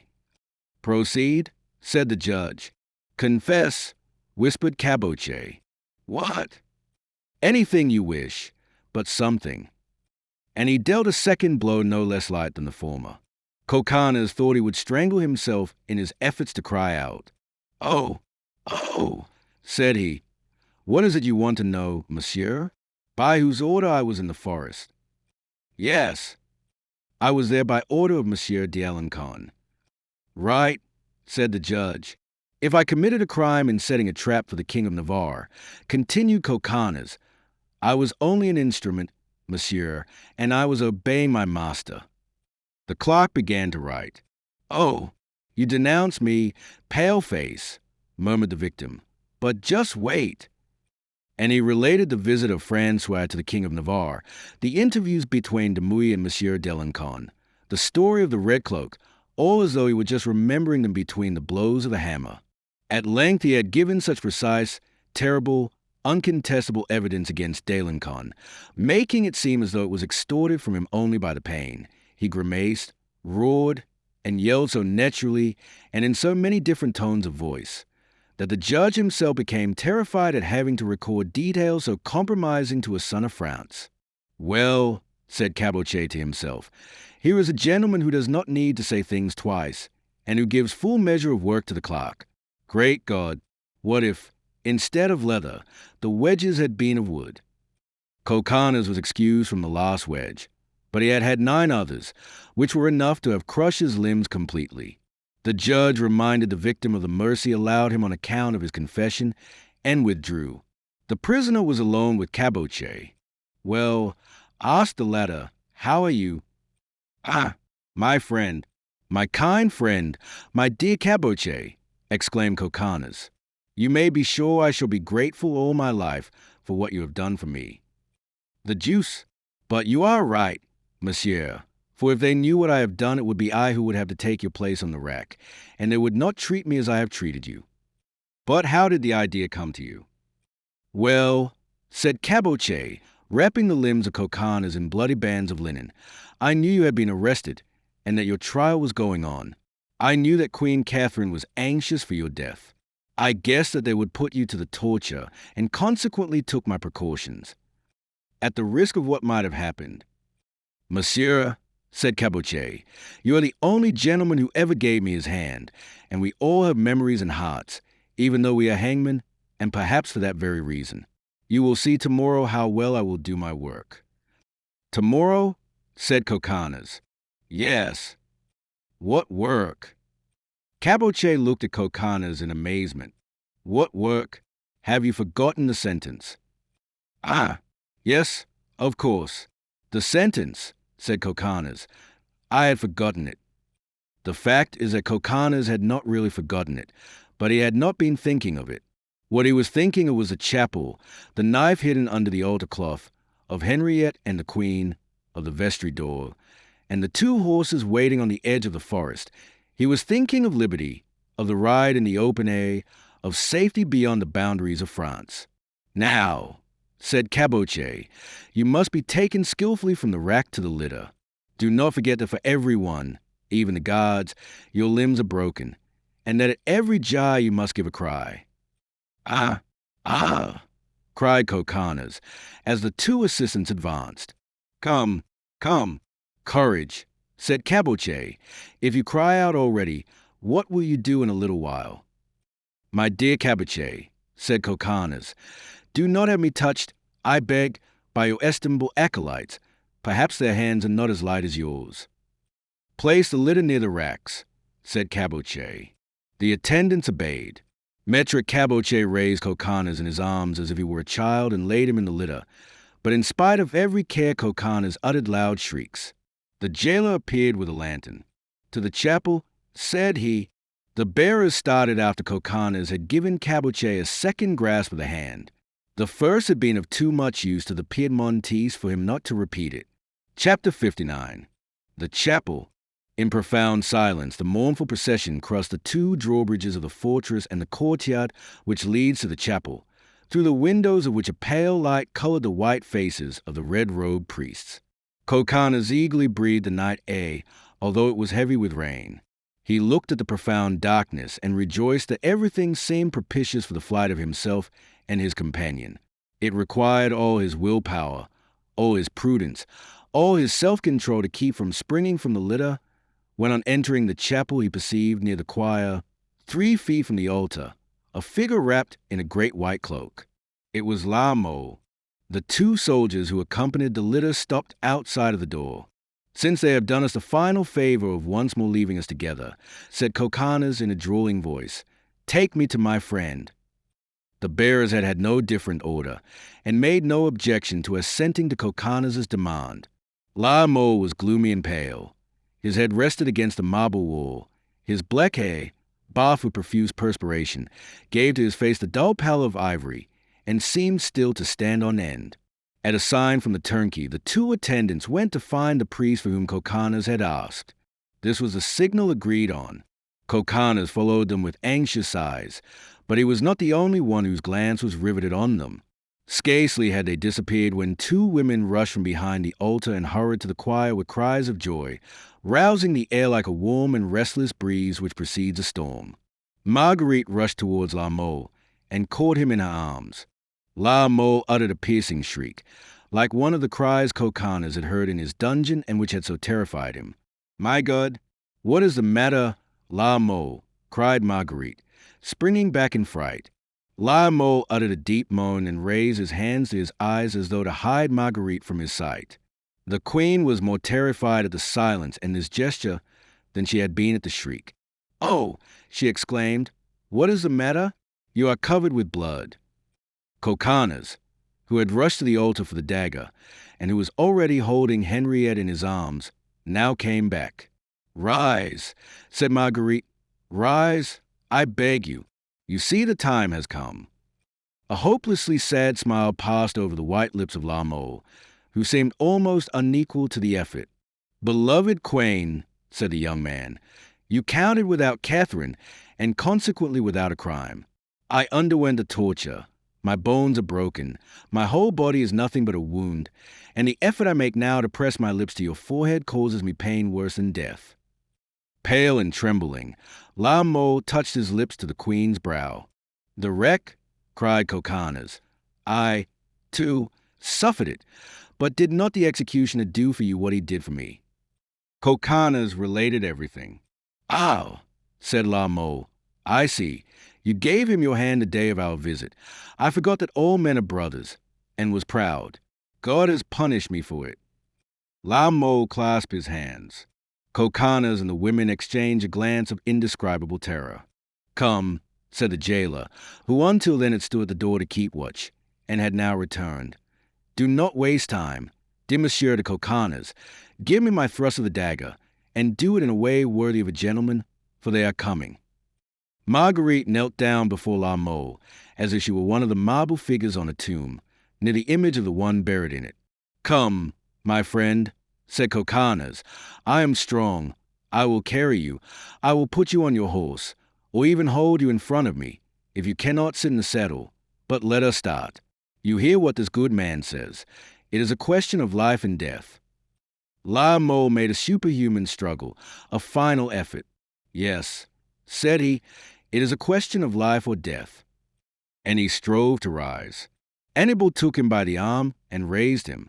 During the process, La Mole uttered dull moans, but when Coconnas let go of him to attend to the turnkey, and when he was supported only by the two women, his legs gave way, and in spite of the effort of Marguerite, who was wildly sobbing, he fell back in a heap, and a piercing shriek which he could not restrain echoed pitifully throughout the vaults of the chapel, which vibrated long after. "You see," said La Mole, painfully, "you see, my queen. Leave me. Give me one last kiss and go. I did not confess, Marguerite, and our secret is hidden in our love and will die with me. Goodbye, my queen, my queen." Marguerite, herself almost lifeless, clasped the dear head in her arms, and pressed on it a kiss which was almost holy. "You Annibal," said La Mole, "who have been spared these agonies, who are still young and able to live, flee, flee. Give me the supreme consolation, my dear friend, of knowing you have escaped." "Time flies," said the jailer. "Make haste."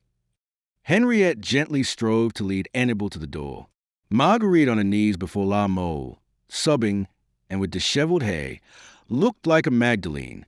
"Flee, Annibal," said La Mole. "Flee. Do not give our enemies a joyful spectacle of the death of two innocent men." Coconnas quietly disengaged himself from Henriette, who was leading him to the door, and with a gesture so solemn that it seemed majestic said, "Madam, first give the 500 crowns we promised to this man." "Here they are," said Henriette, then turning to La Mole, and shaking his head sadly. "As for you, La Mole, you do me wrong to think for an instant that I could leave you. Have I not sworn to live and die with you?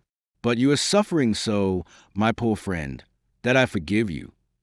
And seating himself resolutely beside his friend, Coconnas leaned forward and kissed his forehead.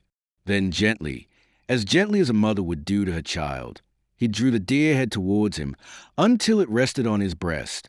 Marguerite was numb. She had picked up the dagger which Coconnas had just let fall. "Oh, my queen," said La Mole, extending his arms to her and understanding her thought. "My beloved queen, do not forget that I die in order to destroy the slightest suspicion of our love." "But what can I do for you, then," cried Marguerite in despair, "if I cannot die with you?" "You can make death sweet to me," replied La Mole. "You can come to me with smiling lips." Marguerite advanced and clasped her hands as if asking him to speak. "Do you remember that evening, Marguerite, when in exchange for the life I then offered you, and which the day I lay down for you, you made me a sacred promise?" Marguerite gave a start. "Ah, you do remember," said La Mole, "for you shudder." Yes, I remember, and on my soul, Hyacinth, I will keep that promise." Marguerite raised her hand towards the altar, as if calling God a second time to witness her oath. La Mole's face lighted up as if the vaulted roof of the chapel had opened and a heavenly ray had fallen on him. "They are coming," said the jailer. Marguerite uttered a cry and rushed to La Mole, but the fear of increasing his agony made her pause trembling before him. Henriette pressed her lips to Coconnas' brow and said to him, "My Annibal, I understand, and I am proud of you. I well know that your heroism makes you die, and for that heroism I love you. Before God I will always love you more than all else, and what Marguerite has sworn to do for La Mole, although I know not what it is, I swear I will do for you also." And she held out her hand to Marguerite. "Ah, thank you," said Coconnas. "That is the way to speak." "Before you leave me, my queen," said La Mole, "one last favor. Give me some last souvenir, that I may kiss it as I mount the scaffold." "Ah, yes, cried Marguerite. "Here." And she unfastened from her neck a small gold reliquary suspended from a chain of the same metal. "Here," said she, "is a holy relic which I have worn from childhood. My mother put it around my neck when I was very little, and she still loved me.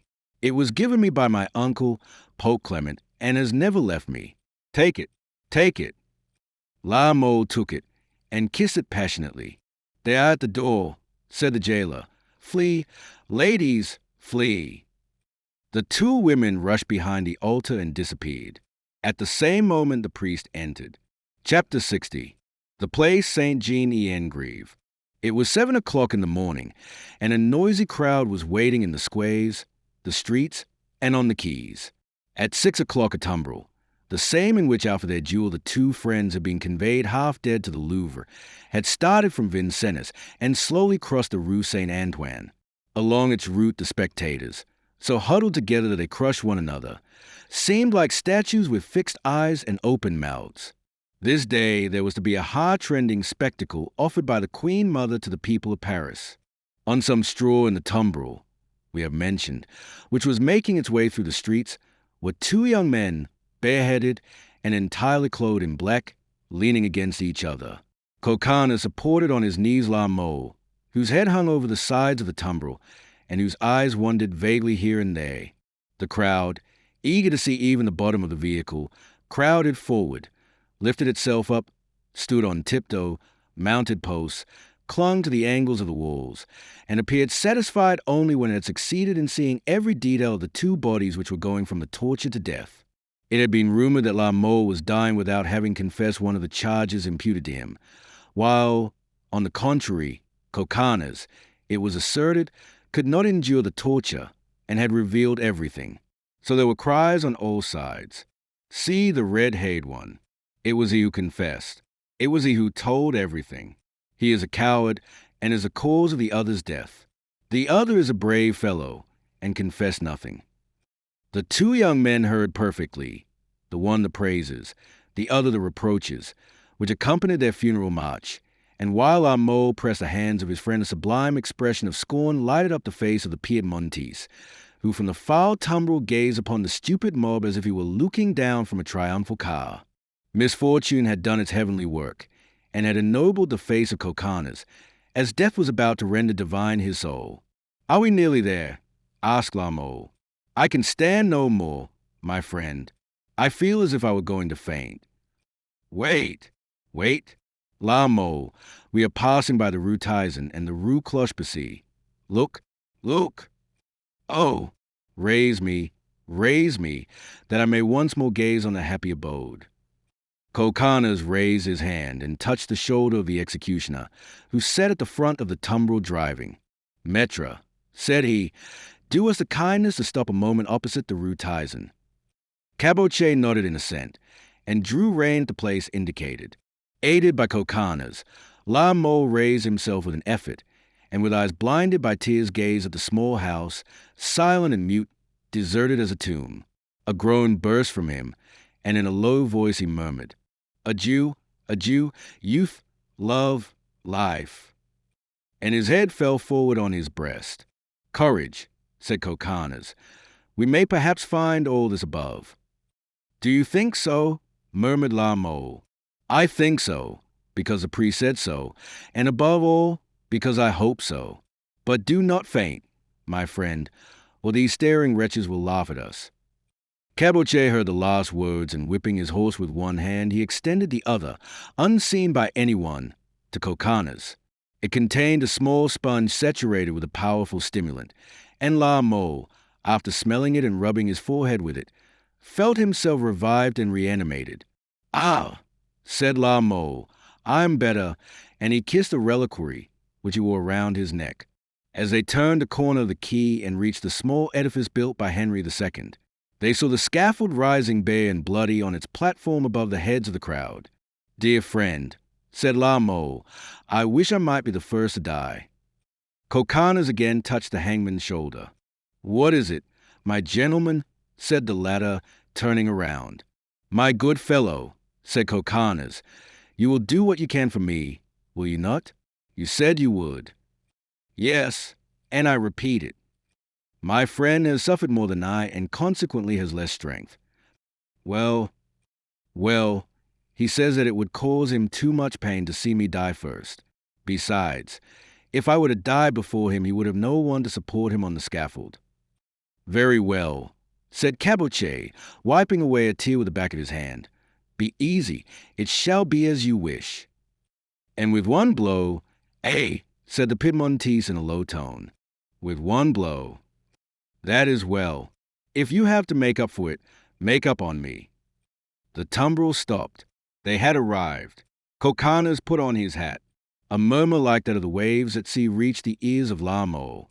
He strove to rise, but strength failed him.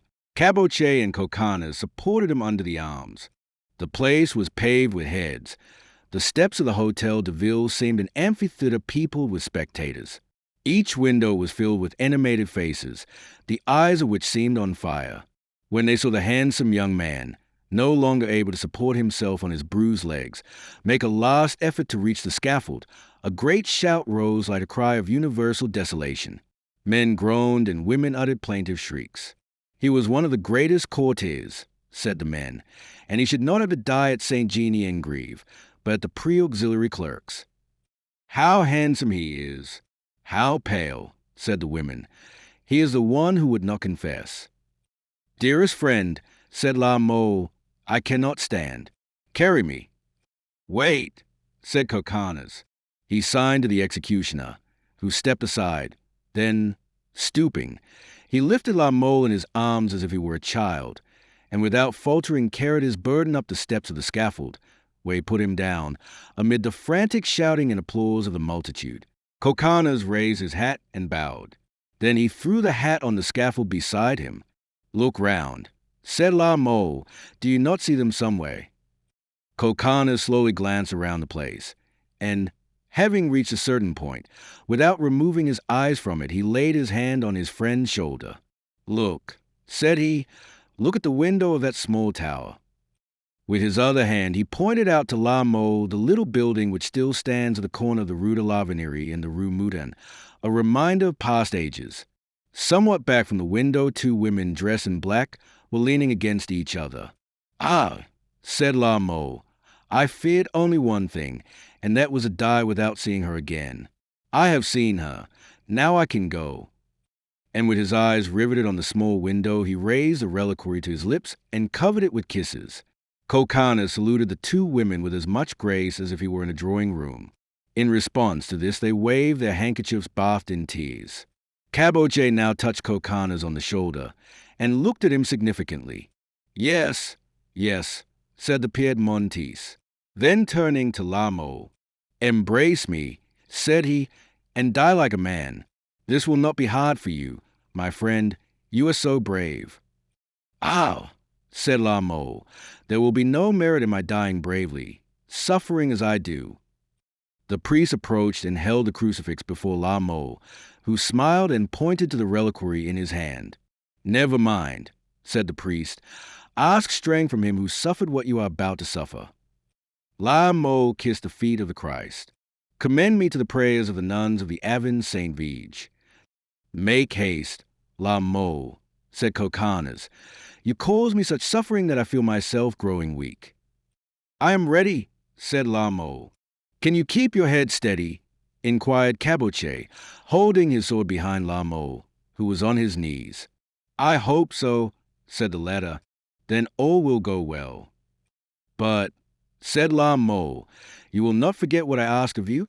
This reliquary will open the doors to you. Be easy. Now try to keep your head straight." Lamo raised his head and turned his eyes towards the little tower.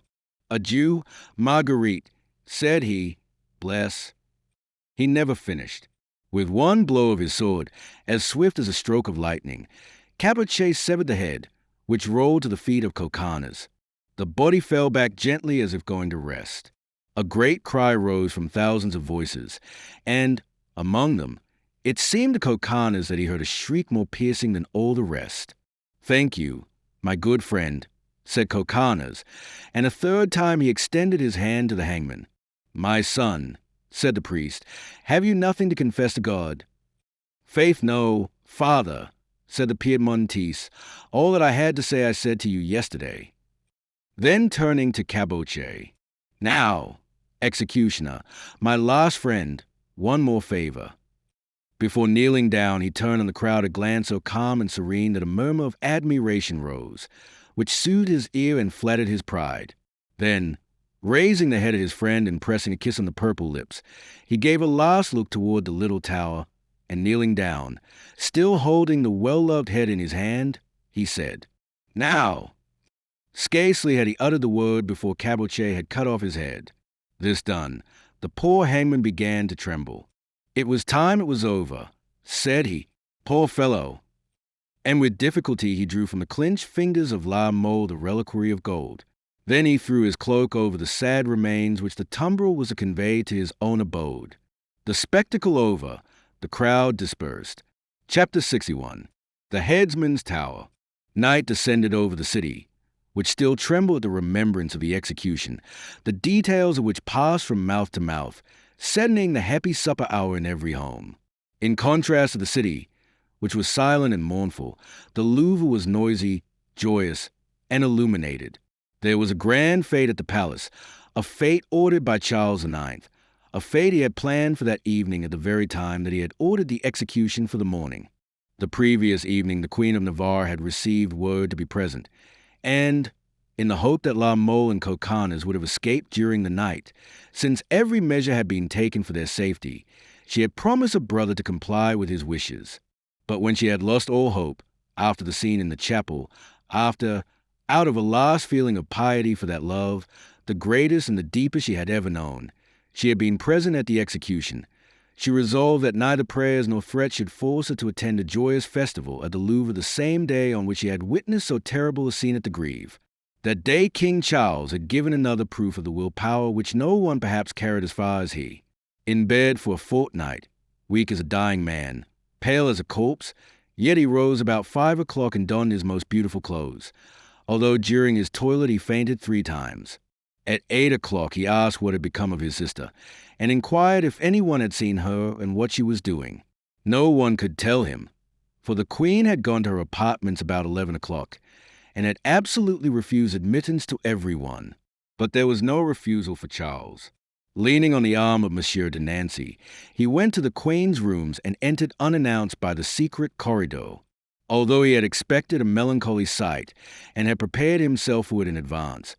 That which he saw was even more distressing than he had anticipated. Marguerite, half dead, was lying on a divan, her head buried in the cushions, neither weeping nor praying, but moaning like one in great agony, and this she had been doing ever since her return from a grieve. At the other end of the chamber, Henriette de Navarre, that daring woman, lay stretched on the carpet unconscious. On coming back from the grieve, her strength, like Marguerite's, had given out, and poor Galland was going from one to the other, not daring to offer a word of consolation. In the crises which follow great catastrophes, one hugs one's grief like a treasure, and anyone who attempts to divert us, ever so slightly, is looked on as an enemy. Charles IX closed the door, and leaving Nancy in the corridor entered, pale and trembling. Neither of the women had seen him. Galland alone, who was trying to revive Henriette, rose on one knee, and looked in a startled way at the king. The latter made a sign with his hand, whereupon the girl rose, courtesied, and withdrew. Charles then approached Marguerite, looked at her a moment in silence, and in a tone of which his harsh voice was supposed to be incapable, said, "Margot, my sister." The young woman started and sat up. "Your Majesty," said she. "Come, sister, courage." Marguerite raised her eyes to heaven. "Yes," said Charles, "but listen to me." The Queen of Navarre made a sign of assent. "You promised me to come to the ball," said Charles. "Aye," exclaimed Marguerite. "Yes, and after your promise you are expected, so that if you do not come everyone will wonder why." "Excuse me, brother," said Marguerite. "You see that I am suffering greatly. Exert yourself." For an instant Marguerite seemed to try to summon her courage. Then suddenly she gave way and fell back among the cushions. "No, no, I cannot go," said she. Charles took her hand and, seating himself on the divan, said, "You have just lost a friend. I know, Margot, but look at me. Have I not lost all my friends, even my mother? You can always weep when you wish to. But I, at the moment of my greatest sorrows, am always forced to smile. You suffer, but look at me. I am dying. Come, Margot, courage. I ask it of you.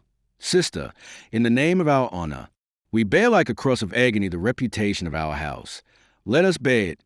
Sister, as the Savior boys crossed the Calvary, and if on the way we stagger, as he did, let us like him rise brave and resigned." "Oh, my God, cried Marguerite. "Yes," said Charles, answering her thought. "The sacrifice is severe, sister, but each one has his own burden, some of honor, others of life. Do you suppose that with my 25 years and the most beautiful throne in the world, I do not regret dying? Look at me. My eyes, my complexion, my lips are those of a dying man. It is true. But my smile, does not my smile imply that I still hope? And in a week, a month at the most, you will be weeping for me, sister, as you now weep for him who died today." "Brother," exclaimed Marguerite, throwing her arms about Charles's neck. "So dress yourself, dear Marguerite," said the king. "Hide your pallor and come to the ball. I have given orders for new jewels to be brought to you, and ornaments worthy of your beauty." "Oh, what are diamonds and dresses to me now?" said Marguerite. "Life is long, Marguerite," said Charles, smiling, "at least for you." The pages withdrew. Galland alone remained. "Prepare everything that is necessary for me, Galland," said Marguerite. "Sister, remember one thing. Sometimes it is by stifling or rather by dissimulating our suffering that we show most honor to the dead." "Well, sire," said Marguerite, shuddering, "I will go to the ball." A tear, which soon dried on his parched eyelid, moistened Charles's eye. He leaned over his sister, kissed her forehead, paused an instant before Henriette, who had neither seen nor heard him, and murmured, "Poor woman." Then he went out silently. Soon after several pages entered, bringing boxes and jewel caskets. Marguerite made a sign for them to set everything down. Galland looked at her mistress in astonishment. "Yes," said Marguerite, in a tone the bitterness of which it is impossible to describe. "Yes, I will dress and go to the ball. I am expected. Make haste. The day will then be complete. A fete on the Greve in the morning, a fete in the Louvre in the evening. And the Duchess, said Galland, she is quite happy. She may remain here. She can weep. She can suffer at her ease. She is not the daughter of a king, the wife of a king, the sister of a king. She is not a queen. Help me to dress. Galland. The young girl obeyed. The jewels were magnificent, the dress gorgeous. Marguerite had never been so beautiful. She looked at herself in a mirror. My brother is right, said she. A human being is indeed a miserable creature. At that moment Galland returned. Madam, said she, a man is asking for you. For me? Yes. Who is he? I do not know, but he is terrible to look at. The very sight of him makes me shudder. Go and ask him his name, said Marguerite, turning pale. Galland withdrew, and returned in a few moments. He will not give his name, madam, but he begged me to give you this. Galland handed to Marguerite the reliquary she had given to La Mole the previous evening. Oh, bring him in, said the queen quickly, growing paler and more numb than before. A heavy step shook the floor. The echo, indignant, no doubt, at having to repeat such a sound, moaned along the wainscoting. A man stood on the threshold. You are, said the queen, he whom you met one day near Montfaucon, madam, and who in his tumbrel brought back 2 wounded gentlemen to the Louvre.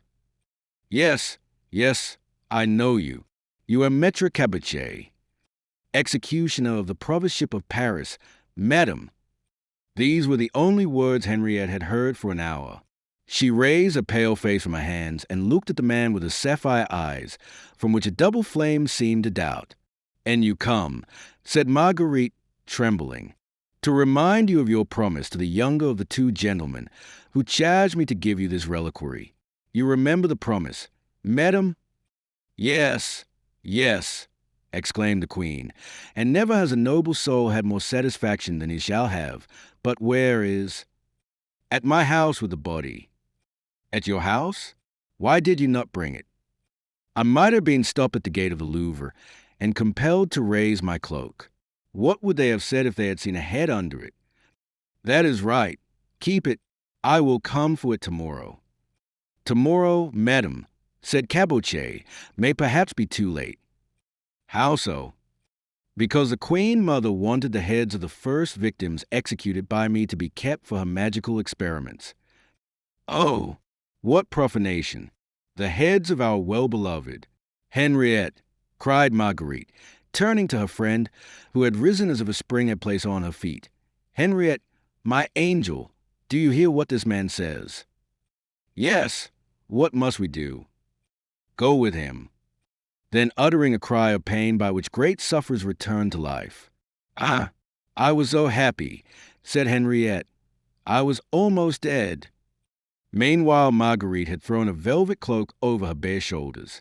Come, said she, we will go and see them once more. Telling Galland to have all the doors closed, the queen gave orders for a litter to be brought to the private entrance, and taking Henriette by the arm, she descended by the secret corridor, signing to Caboche to follow. At the lower door was the litter. At the gate Caboche's attendant waited with a lantern. Marguerite's porters were trusty men, deaf and dumb, more to be depended on than if they had been beasts of burden. They walked for about 10 minutes, preceded by Caboche and his servant, carrying the lantern. Then they stopped. The hangman opened the door, while his man went ahead. Marguerite stepped from the litter and helped out the Duchesse de Nevers. In the deep grief which bound them together, it was the nervous organism which was the stronger. The headsman's tower rose before them like a dark, vague giant, giving out a lurid gleam from 2 narrow upper windows. The attendant reappeared at the door.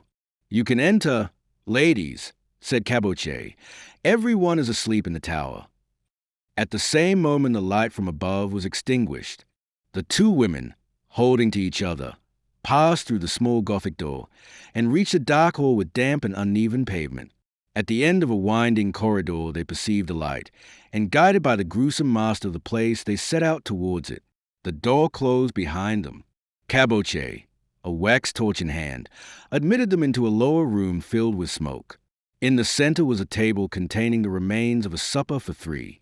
These 3 were probably the hangman, his wife, and his chief assistant. In a conspicuous place on the wall, a parchment was nailed, sealed with the seal of the king. It was the hangman's license. In a corner was a long-handled sword. This was the flaming sword of justice. Here and there were various rough drawings representing martyrs undergoing the torture. At the door, Caboche made a low bow. "Your Majesty will excuse me," said he, "if I venture to enter the Louvre and bring you here." But it was the last wish of the gentleman, so that I felt "You did well, Maître," said Marguerite, "and here's a reward for you." Caboche looked sadly at the large purse which Marguerite laid on the table. "Gold," said he, "always gold.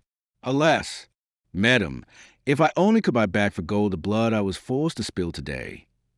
"Maître," said Marguerite, looking around with a sad hesitation. "Maître, do we have to go to some other room? I do not see." "No, madam, they are here, but it is a sad sight, and one which I could have spared you by wrapping up in my cloak that for which you have come." Marguerite and Henriette looked at each other. "No," said the queen, who had read in her friend's eye the same thought as in her own. "No, show us the way and we will follow." Caboche took the torch and opened an oaken door at the top of a short stairway, which led to an underground chamber. At that instant, a current of air blew some sparks from the torch and brought to the princesses an ill-smelling odor of dampness and blood. Henriette, white as an alabaster statue, leaned on the arm of her less agitated friend, but at the first step she swayed. "I can never do it," said she.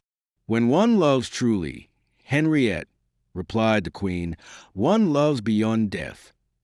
It was a sight both horrible and touching presented by the 2 women, glowing with youth, beauty, and jewels, as they bent their heads beneath the foul, chalky ceiling, the weaker leaning on the stronger clinging to the arm of the hangman.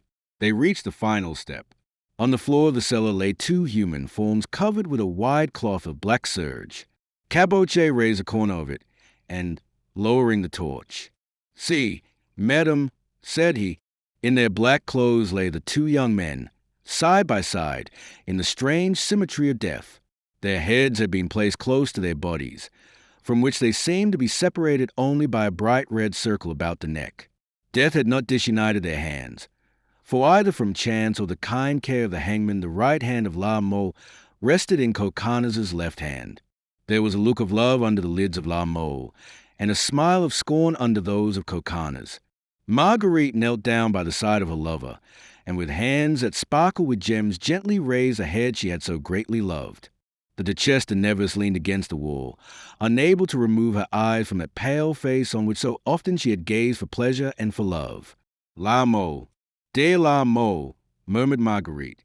"Annibal, Annibal," cried the Duchess, "so beautiful, so proud, so brave. Never again will you answer me." And her eyes filled with tears. This woman, so scornful, so intrepid, so insolent in happiness. This woman who carried skepticism as far as absolute doubt, passion to the point of cruelty. This woman had never thought of death. Marguerite was the first to move. She put into a bag, embroidered with pearls and perfumed with finest essences, the head of La Mole, more beautiful than ever as it rested against the velvet and the gold, and the beauty of which was to be preserved by a special preparation used at that time in the embalming of royal personages. Henriette then drew near and wrapped the head of Coconnas in a fold of a cloak. And both women, bending beneath their grief more than beneath their burdens, ascended the stairs with a last look at the remains which they left to the mercy of the hangman in that somber abode of ordinary criminals. "Do not fear, madam," said Caboche, who understood their look. "The gentlemen, I promise you, shall be buried in holy ground. And you will have masses said for them with this," said Henriette, taking from her neck a magnificent necklace of rubies and handing it to the hangman. They returned to the Louvre by the same road by which they had gone. At the gate the queen gave her name. At the foot of a private stairway she descended and, returning to her rooms, laid a sad burden in the closet adjoining her sleeping room, destined from that moment to become an oratory. Then, leaving Henriette in her room, paler and more beautiful than ever, she entered the great ballroom, the same room in which, 2 years and a half ago, the first chapter of our history opened. All eyes were turned on her, but she bore the general gaze with a proud and almost joyous air. She had religiously carried out the last wish of a friend.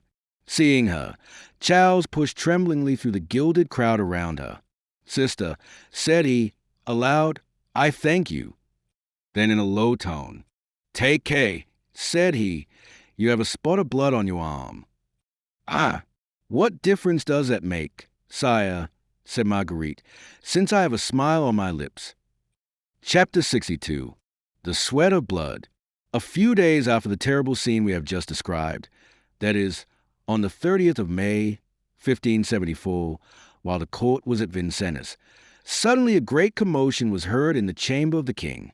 The latter had been taken ill in the midst of the ball he had given the day of the execution of the two young men, and had been ordered by his physicians into the pure air of the country. It was 8 o'clock in the morning.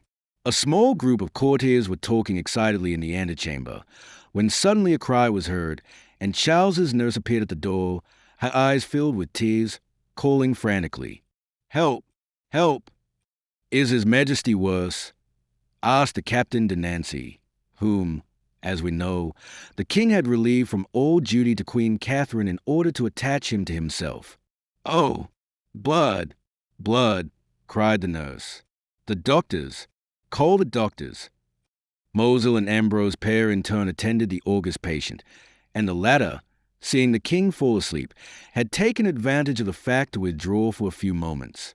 Meanwhile, a great perspiration had broken out all over the king, and as Charles suffered from a relaxation of the capillary vessels, which caused a hemorrhage of the skin, the bloody sweat had alarmed the nurse, unaccustomed to this strange phenomenon, who, being a Protestant, kept repeating that it was a judgment for the blood of the Huguenots shed in the massacre of St. Bartholomew.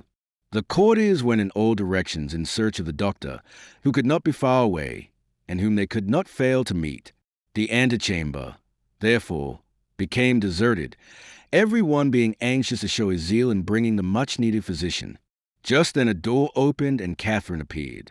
She passed hurriedly through the antechamber and hastily entered the apartment of her son. Charles was stretched on his bed, his eyes closed, his breast heaving. From his body oozed a crimson sweat. His hand hung over the bed, and from the end of each finger dropped a ruby liquid. It was a horrible sight. At the sound of his mother's steps, as if he knew she was there, Charles sat up. "Pardon, madam," said he, looking at her, "but I desire to die in peace." "To die, my son," said Catherine. "This is only a passing attack of your wretched trouble. Would you have us despair in this way? I tell you, madam, I feel that my soul is about to pass away. I tell you, madam, that death is near me. By heaven, I feel what I feel, and I know what I am talking about." "Sire," said the queen, "your imagination is your most serious trouble.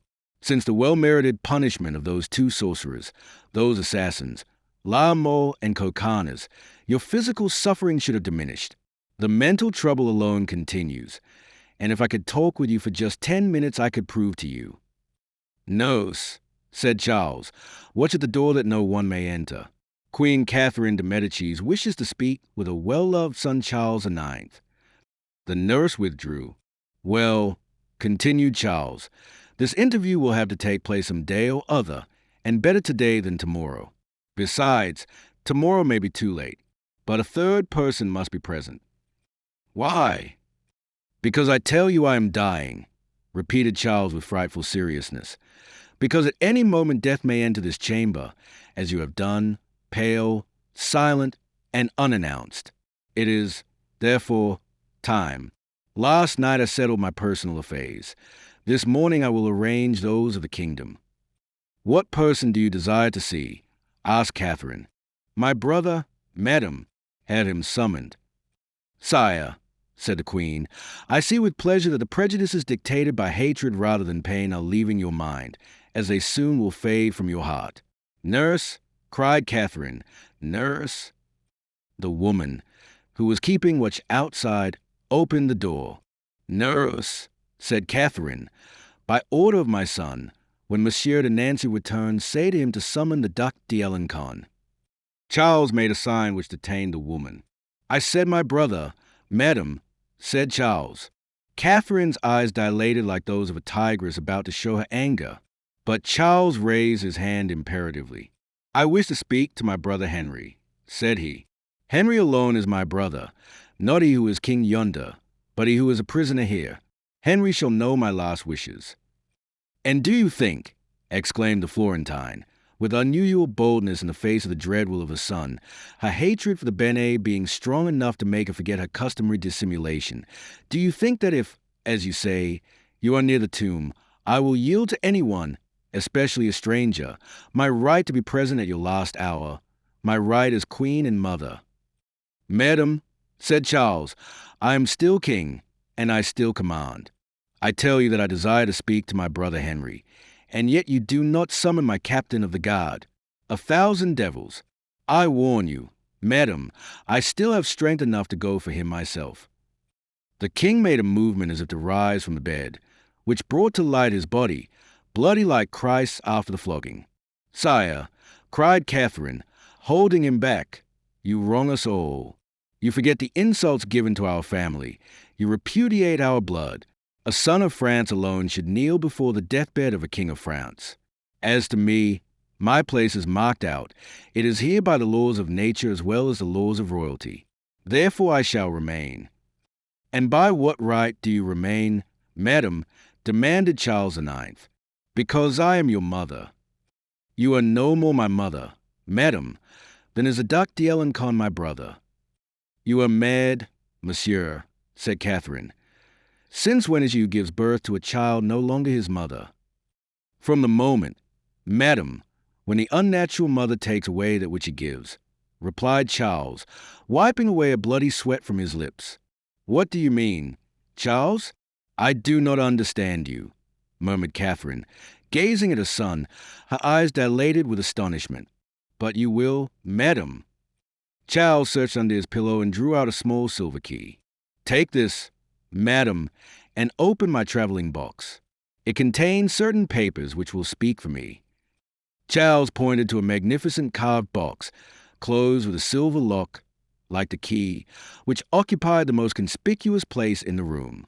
Catherine, dominated by the look and manner of Charles, obeyed, advanced slowly to the box, and opened it. But no sooner had she looked into it than she suddenly sprang back as if she had seen some sleeping reptile inside it. "Well," said Charles, who had not taken his eyes from his mother, "what is there in the box to startle you, madam?" "Nothing," said Catherine. "Then put in your hand, madam, and take out a book that is there. There's one.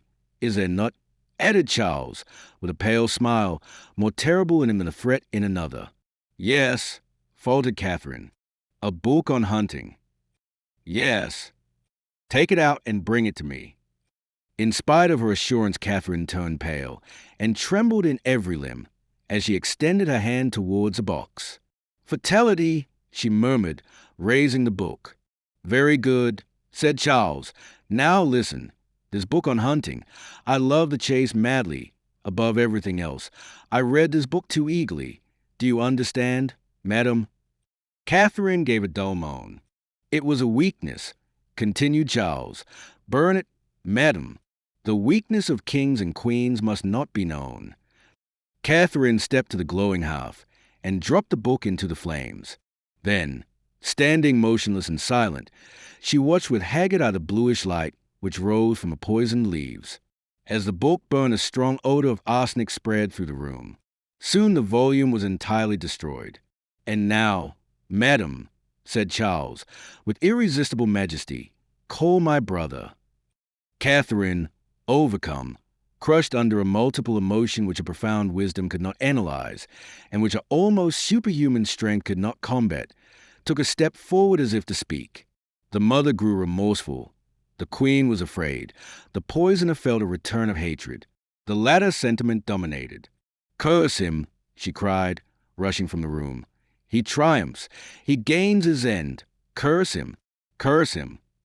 "You understand, my brother Henry," cried Charles, calling after his mother. My brother Henry, with whom I wish to speak instantly regarding the regency of the kingdom." Almost at the same instant, Maître Ambroise Père entered through the door opposite the one by which the queen had just left, and, pausing on the threshold, noticed a peculiar odor in the room. "Who has been burning arsenic here?" said he. "I," replied Charles. Chapter 63. The Donjon of the Prison of Vincennes. Henry of Navarre was strolling dreamily along the terrace of the prison. He knew the court was at the chateau, not 100 feet away, and through the walls it seemed as if his piercing eye could picture Charles as he lay dying. The weather was perfect. A broad band of sunlight lay on the distant fields, bathing in liquid gold the tops of the forest trees, proud of the richness of their first foliage. The very stones of the prison itself, gray as they were, seemed impregnated with the gentle light of heaven, and some flowers, lured by the breath of the east wind, had pushed through the crevices of the wall and were raising their discs of red and yellow velvet to the kisses of the warm air. But Henry's eyes were fixed neither on the verdant plains nor on the gilded tree-tops. His glance went beyond, and was fixed, full of ambition, on the capital of France, destined one day to become the capital of the world. "Paris," murmured the King of Navarre. "There is Paris, that is joy, triumph, glory, power, and happiness. Paris, in which is a Louvre, and the Louvre, in which is a throne, and only one thing separates me from this Paris, for which I so long, and that's something the stones at my feet, which shut me in with my enemy." As he glanced from Paris to Vincennes, he perceived on his left, in a valley partly hidden by flowering almond trees, a man whose cuirass sparkled in the sunlight at its owner's slightest movement. This man rode a fiery steed and led another which seemed no less impatient. The King of Navarre fixed his eyes on this cavalier and saw him draw his sword from his sheath, place his handkerchief on the point, and wave it like a signal. At the same instant, the signal was repeated from the opposite hill. Then all around the chateau a belt of handkerchiefs seemed to flutter. It was Dumas and his Huguenots, who, knowing the king was dying, and fearing that some attempt might be made on Henry's life, had gathered together, ready to defend or attack.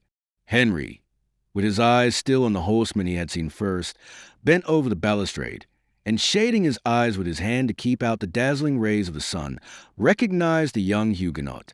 "Dumas," he exclaimed, as though the latter could hear him, and in his joy at seeing himself surrounded by friends, the king raised his hat and waved his scarf. All the white banners were again set in motion with an energy which proved the joy of their owners. "Alas, they are waiting for me," said Henry, "and I cannot join them. Why did I not do so when I could? Now it is too late." He made a despairing gesture, to which Dumas returned a sign which meant, "I will wait." Just then Henry heard steps on the stone stairs. He hastily withdrew.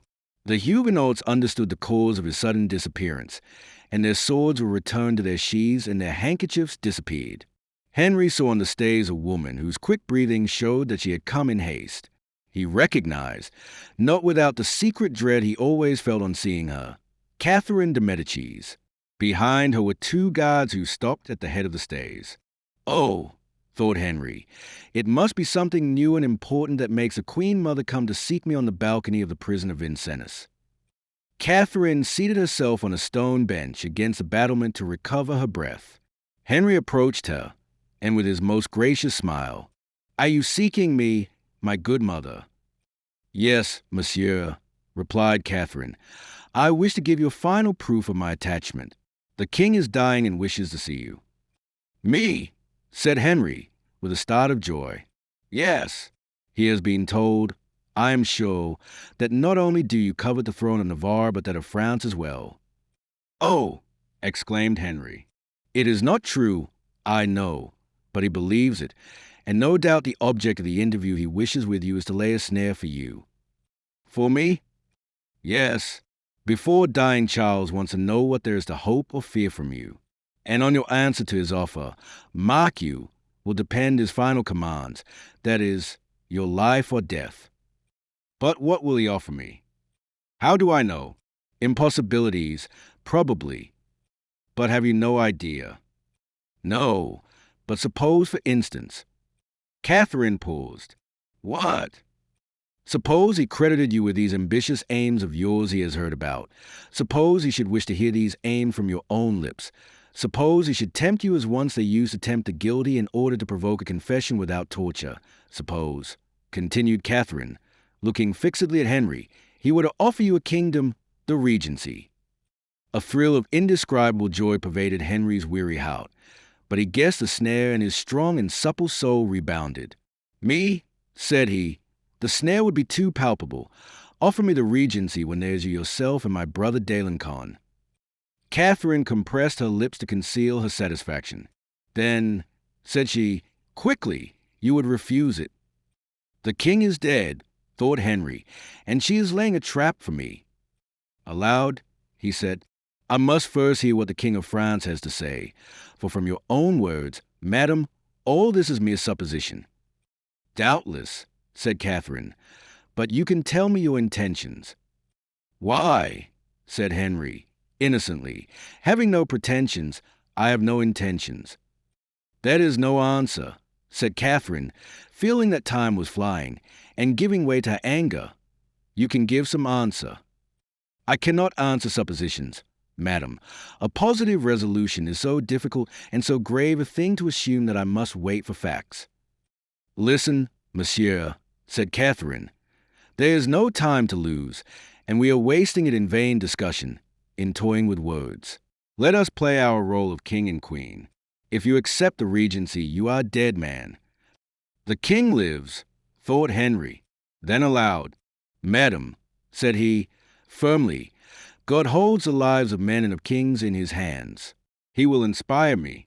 Let his majesty be informed that I am ready to see him. Reflect, monsieur. During the 2 years in which I have been persecuted, during the month I have been a prisoner, replied Henry, bravely, I have had time to reflect, madam, and I have reflected. Have the goodness, therefore, to go to the king before me, and to tell him that I am following you. These 2 guards, added Henry, pointing to the soldiers, will see that I do not escape. Moreover, that is not my intention. There was such firmness in Henry's tone that Catherine saw that all her attempts, under whatever disguise, would not succeed. Therefore she hastily descended. As soon as she had disappeared, Henry went to the parapet and made a sign to Demouy, which meant, draw near and be ready in case of necessity. Demouy, who had dismounted, sprang into the saddle, and still leading the second horse galloped to within musket shot of the prison. Henry thanked him by a gesture, and descended. On the first landing he found the 2 soldiers who were waiting for him. A double troop of Swiss and light horse guarded the entrance to the court, and to enter or leave the chateau it was necessary to traverse a double line of halberds. Catherine had stopped and was waiting for him. She signed to the 2 soldiers to go on, and laying her hand on Henry's arm, said, This court has 2 gates. At one, behind the apartments of the king, if you refuse a regency, a good horse and freedom await you. At the other, through which you have just passed, if you listen to the voice of ambition, what do you say? I say that if the king makes me regent, madam, I, and not you, shall give orders to the soldiers. I say that if I leave the castle at night, all these pikes, halberds, and muskets shall be lowered before me. Madman, murmured Catherine, exasperated, believe me, and do not play this terrible game of life and death with me. Why not, said Henry, looking closely at Catherine. Why not with you as well as with another, since up to this time I have won? Go to the king's apartments, monsieur, since you are unwilling to believe or listen to anything, said Catherine, pointing to the stairway with one hand, and with the other toying with one of the 2 poisoned daggers she always wore in the black shagreen case, which has become historical. Pass before me, madam, said Henry. So long as I am not regent, the honor of precedence belongs to you. Catherine, thwarted in all her plans, did not attempt to struggle, but ascended the stairs ahead of the King of Navarre. Chapter 64. The Regency. The king, beginning to grow impatient, had summoned Monsieur de Nancy to his room, and had just given him orders to go in search of Henry, when the latter appeared.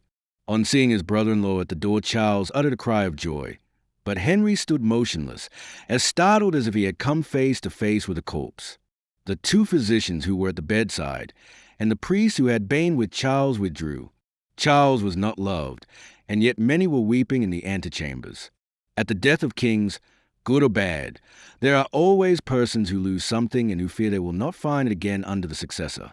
The mourning, the sobbing, the words of Catherine, the sinister and majestic surroundings of the last moments of a king, the sight of the king himself, suffering from a malady common enough afterwards, but which, at that time, was new to science, produced on Henry's mind, which was still youthful and consequently still susceptible, such a terrible impression that in spite of his determination not to cause Charles fresh anxiety as to his condition, he could not, as we have said, repress the feeling of terror which came to his face on perceiving the dying man dripping with blood.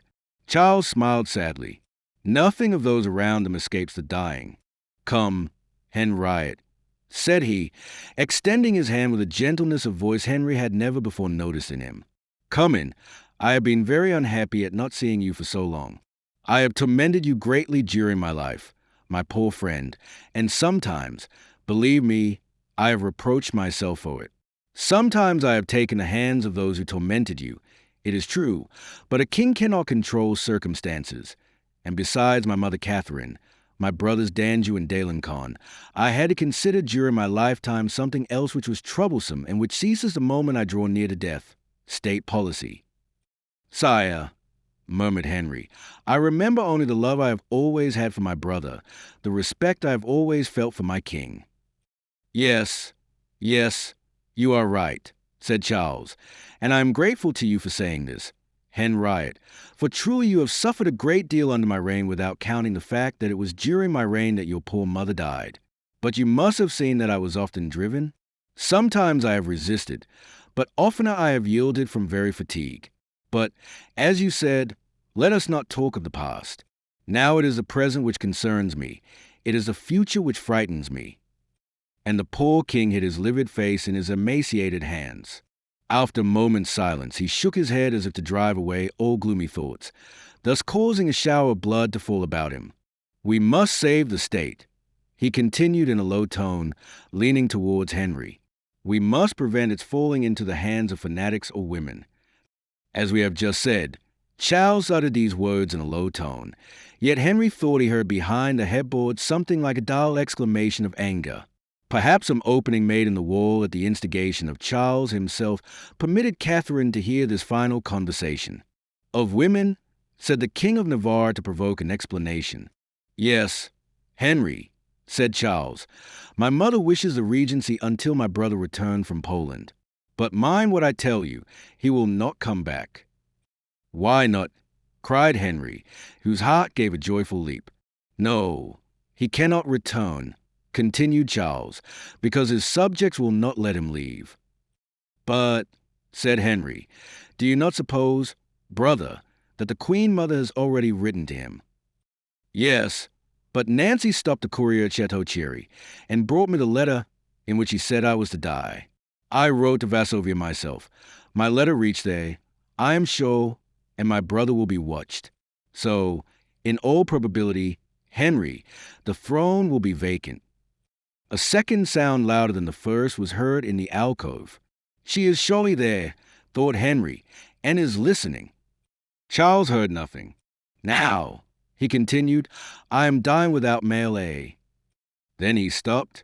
A sweet thought seemed to light up his face, and, laying his hand on the King of Navarre's shoulder, "Alas," said he, "do you remember, Henriette, the poor little boy I showed you one evening sleeping in his silken cradle, watched over by an angel?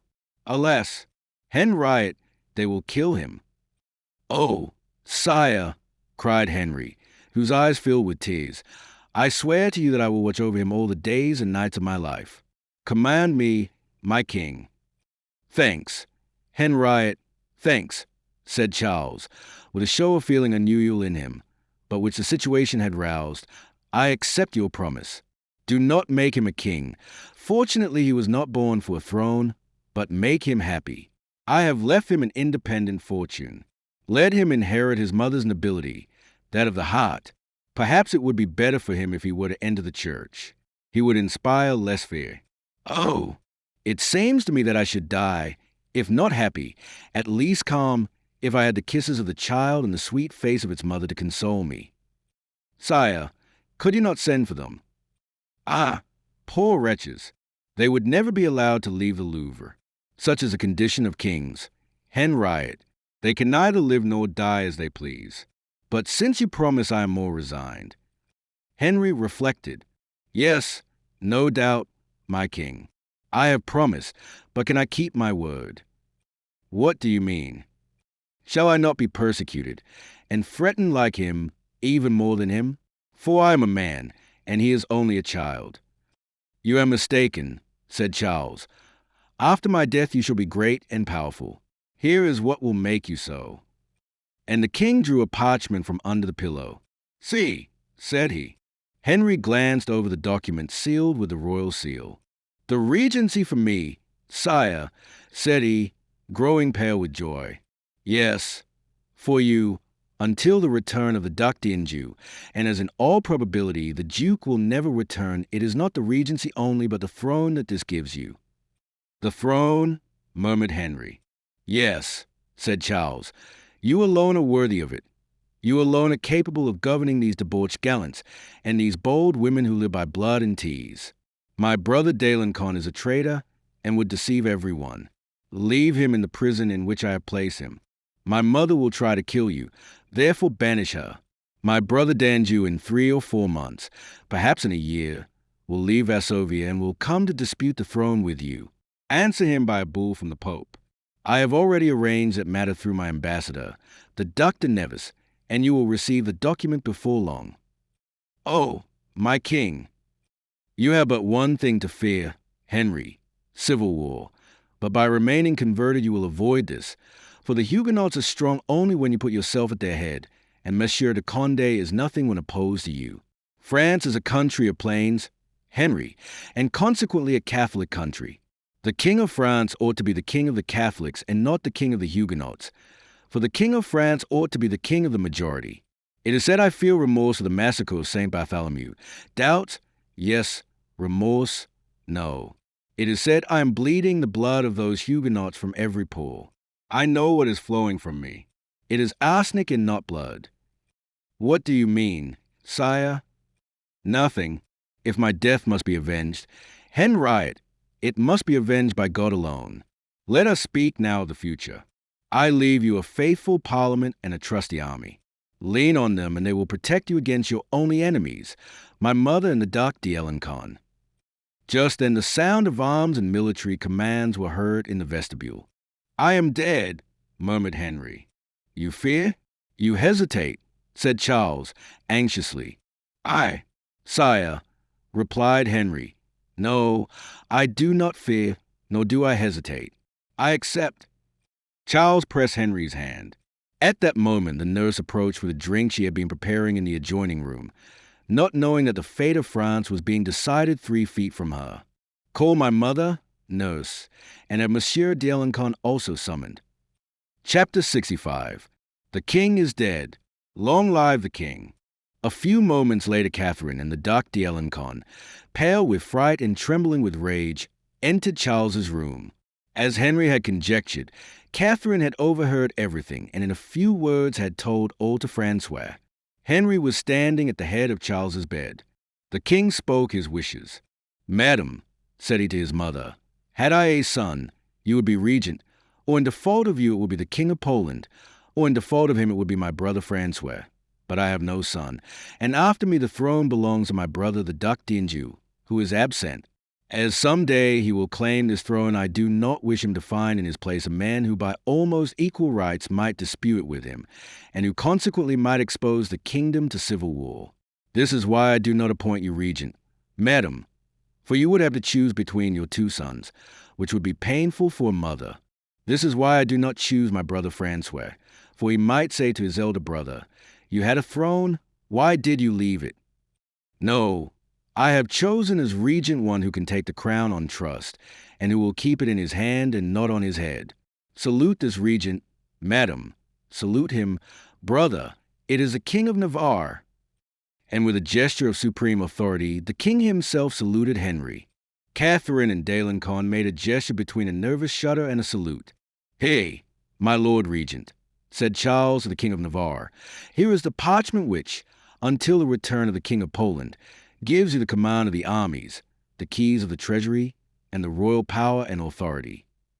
Catherine devoured Henry with her eyes. Francois swayed so that he could scarcely stand, but this weakness of the one and strength of the other, instead of encouraging Henry, showed him the danger which threatened him. Nevertheless, he made a violent effort and, overcoming his fears, took the parchment from the hands of the king, raised himself to his full height, and gave Catherine and Francois a look which meant, "Take care, I am your master." "No," said she, "never, never shall my race bow to a foreign one. Never shall a Bourbon reign in France while a Valois remains." "Mother," cried Charles IX, sitting up among the crimson sheets of his bed, more frightful looking than ever, "take care, I am still king. Not for long, I well know. But it does not take long to give an order. It does not take long to punish murderers and poisoners." "Well, give the order, if you dare, and I will give mine. Come, Francois, come." And the queen left the room rapidly, followed by the Duc d'Alencon. "Nancy," cried Charles, "Nancy, come here. I order you, Nancy, to arrest my mother, and my brother arrest."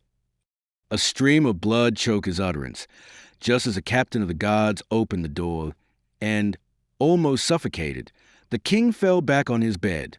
Nancy had heard only his name. The orders which followed, and which had been uttered in a less audible tone, were lost in space. "Guard the door," said Henry, "and let no one enter." Nancy bowed and withdrew.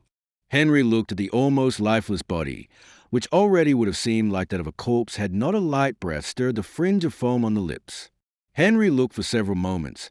Then, speaking to himself, "The final moment has come," said he. "Shall I reign? Shall I live?" Just then the tapestry of the alcove was raised. A pale face appeared behind it, and a voice vibrated through the silence of death which reigned throughout the royal chamber. "Live," said this voice. "Renee?" cried Henry. "Yes, sire." "Your prediction was false. Then I shall not be king." "You shall be, sire, but the time has not yet come." "How do you know? Speak, that I may know if I may believe you." "Listen." "Well, stoop down." Henry leaned over Charles. Renee did the same. They were separated by the width of the bed alone, and even this distance was lessened by their positions. Between them, silent and motionless, lay the dying king. "Listen," said Renee. "Placed here by the Queen Mother to ruin you, I prefer to serve you, for I have faith in your horoscope. By serving you I shall profit both in body and soul." "Did the Queen Mother command you to say this also?" asked Henry, full of doubt and pain. "No," said Renee, "but I will tell you a secret."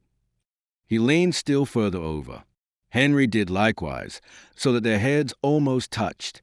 This interview between two men bending over the body of a dying king was so somber that the hair of the superstitious Florentine rose on end, and Henry's face became covered with perspiration. "Listen," continued Renee, "I will tell you a secret known only to me. I will reveal it to you if you will swear over this dying man to forgive me for the death of your mother." "I have already promised you this," said Henry, with darkening brow. "You promised, but you did not swear," said Renee, drawing back. "I swear it," said Henry, raising his right hand over the head of the king. "Well, sire," said the Florentine, hastily, "the King of Poland will soon arrive." "No," said Henry. The messenger was stopped by King Charles. King Charles intercepted only the one on the road to Chateau Thierry, but the Queen Mother wisely sent couriers by 3 different routes. "Oh, I am lost," exclaimed Henry. "A messenger arrived this morning from Varsovia." The king left after him without anyone's thinking of opposing him, for at Varsovia the illness of the King of France was not yet known. This courier only preceded Henry of Anjou by a few hours. "Oh, had I but 8 days," cried Henry. "Yes, but you have not 8 hours. Did you hear the noise of arms?" "Yes." "They are making ready to kill you. They will seek you even here in the apartment of the king." The king is not yet dead. Renee looked closely at Charles. He will be in 10 minutes. You have 10 minutes to live, therefore, perhaps less. What shall I do? Flee instantly, without delaying a minute, a second. But how? If they are waiting in the antechamber, they will kill me as I go out. Listen, I will risk everything for you. Never forget this. Fear not. Follow me by the secret corridor. I will lead you to the postern. Then, to gain time, I will tell the Queen Mother that you are coming down. You will be seen to have discovered the secret passage and to have profited by it to escape. Flee! Flee! Nurse! Murmured Charles. Nurse!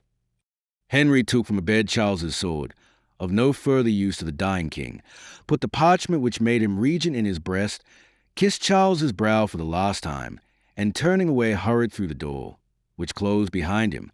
Nurse! Cried the king in a stronger voice. Nurse! The woman ran to him. What is it, Charlotte? She asked.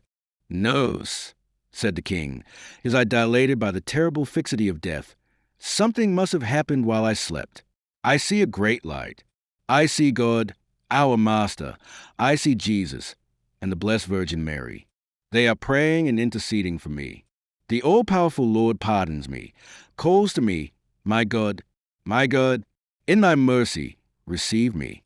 My God, forget that I have been king, for I come to you without scepter or crown. My God, forget the crimes of the king, and remember only the suffering of the man.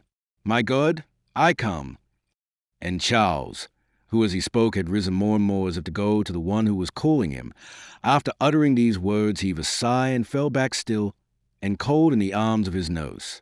Meantime, while the soldiers, commanded by Catherine, were beginning to fill the main corridor in which they expected Henry to appear, the latter, guided by Renee, passed along the secret passage and reached the postern, sprang on the horse which was waiting for him, and galloped to the place where he knew he would find a Mui. Hearing the sound of the horse's hoofs, the galloping of which fell on the hard pavement, some sentinels turned and cried, He flees! He flees! Who? Cried the Queen Mother, stepping to a window. The King of Navarre! Cried the sentinels. Fire on him! Fire! Cried Catherine. The sentinels leveled their muskets, but Henry was already too far away. He flees! Cried the Queen Mother. Then he is vanquished. He flees! Murmured the Duc d'Alencon. Then I am king. At that instant, while Francois and his mother were still before the window, the drawbridge thundered under horses' hoofs, and preceded by a clanking of arms and great noise a young man galloped up, his hat in his hand, shouting as he entered the court, France. He was followed by 4 gentlemen, covered like himself with perspiration, dust, and foam. My son, exclaimed Catherine, extending both arms out of the window. Mother, replied the young man, springing from his steed. My brother Danjou, cried Francois, stepping back in amazement. Am I too late? Asked Henry d'Anjou. No, just in time, and God must have guided you, for you could not have arrived at a better moment. Look and listen. Monsieur de Nancy, captain of the guards, had come out upon the balcony from the chamber of the king. All eyes were turned towards him. Breaking a wand in two, with arms extended, he took a piece in either hand and cried 3 times, King Charles IX is dead. King Charles IX is dead. King Charles IX is dead. Then he dropped the pieces of the wand. Long live King Henry III, shouted Catherine, making the sign of the cross. Long live King Henry III. All took up the cry except Duc Francois. Aye, she has betrayed me, murmured he, digging his nails into his breast. I have won, cried Catherine, and that hateful Benet will not reign. Chapter 66. Epilogue. 1 year had elapsed since the death of Charles IX, and the accession of his successor to the throne. King Henry III, happily reigning by the grace of God and his mother Catherine, was attending a fine procession given in honor of Notre Dame de Ciel. He had gone on foot with the Queen, his wife, and all the court. King Henry III could well afford this little pastime, for no serious business occupied him for the moment. The King of Navarre was in Navarre, where he had so long desired to be, and where he was said to be very much taken up with a beautiful girl of the blood of the Montmorencies whom he called La Fosseuse.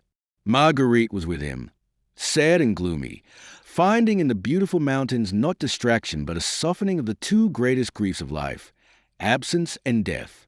Paris was very quiet, and the Queen Mother, really regent since her dear son Henry had been king, resided sometimes at the Louvre, sometimes at the Hôtel de Soissons, which occupied the site today covered by the Hallier Oubli, of which nothing remains beyond the beautiful column which is still standing. One evening, when she was deeply engaged in studying the stars with René, of whose little act of treason she was still ignorant, and who had been reinstated in her favor after the false testimony he had so opportunely given at the trial of Coconnas and La Mole, she was informed that a man waited for her in her oratory with something to tell her of the greatest importance. Hastily descending, the queen found the Sire de Mareville. "He is he!" cried the ancient captain of the guards, not giving Catherine time to address him, according to royal etiquette. "What he?" demanded Catherine. "Who but the King of Navarre? Madam." "He," said Catherine. "Here?" "He. Henry. And what has he come for? The madman. If appearances are to be believed, he comes to see Madame de Sauve. That is all. If probabilities are to be considered, he comes to conspire against the king." "How do you know he is here?" "Yesterday I saw him enter a house, and an instant later Madame de Sauve joined him there." "Are you sure it was he?" "I waited until he came out, that is, part of the night. At 3 o'clock the two lovers appeared. The king led Madame de Sauve as far as the gate of the Louvre, where, thanks to the porter, who no doubt is in a pay, she was admitted without opposition, and the king returned, humming a tune, and with a step as free as if he were among his own mountains." "Where did he go then?" "To the Rue de l'Arbre Sec, Hôtel de la Belle Etoile, the same in which the two sorcerers used to lodge whom your majesty had executed a year ago." "Why did you not come and tell me this at once?" "Because I was not yet sure of my man. And now I am certain." "Did you see him?" "Yes. I hid in a wine merchant's opposite. I saw him enter the same building as on the previous night. Then, as Madame de Sauve was late, he imprudently put his face against the window pane on the first floor, and I had no further doubt. Besides, a few minutes later Madame de Sauve came and again joined him. Do you think that, like last night, they will remain until 3 o'clock in the morning?" "It is probable." "Where is the house?" "Near the Croix des Petits Champs, close to St. Honor." "Very good," said Catherine. "Does Monsieur de Sauve know your handwriting?" "No." "Sit down, then, and write." Mareville took a pen and obeyed. "I am ready, madam," said he. Catherine dictated. "While the Baron de Sauve is on service at the Louvre, the Baroness is with one of her friends, in a house near the Croix des Petits Champs, close to St. Honor. The Baron de Sauve will know the house by a red cross on the wall." "Well," said Mareville. "Make a copy of the letter," said Catherine. Mareville obeyed in silence. "Now," said the Queen, "have one of these letters taken by a clever man to the Baron de Sauve, and drop the other in the corridors of the Louvre." "I do not understand," said Mareville. Catherine shrugged her shoulders. "You do not understand that a husband who receives such a note will be angry. But the King of Navarre never used to be angry. Madam, it is not always with a king as with a simple courtier.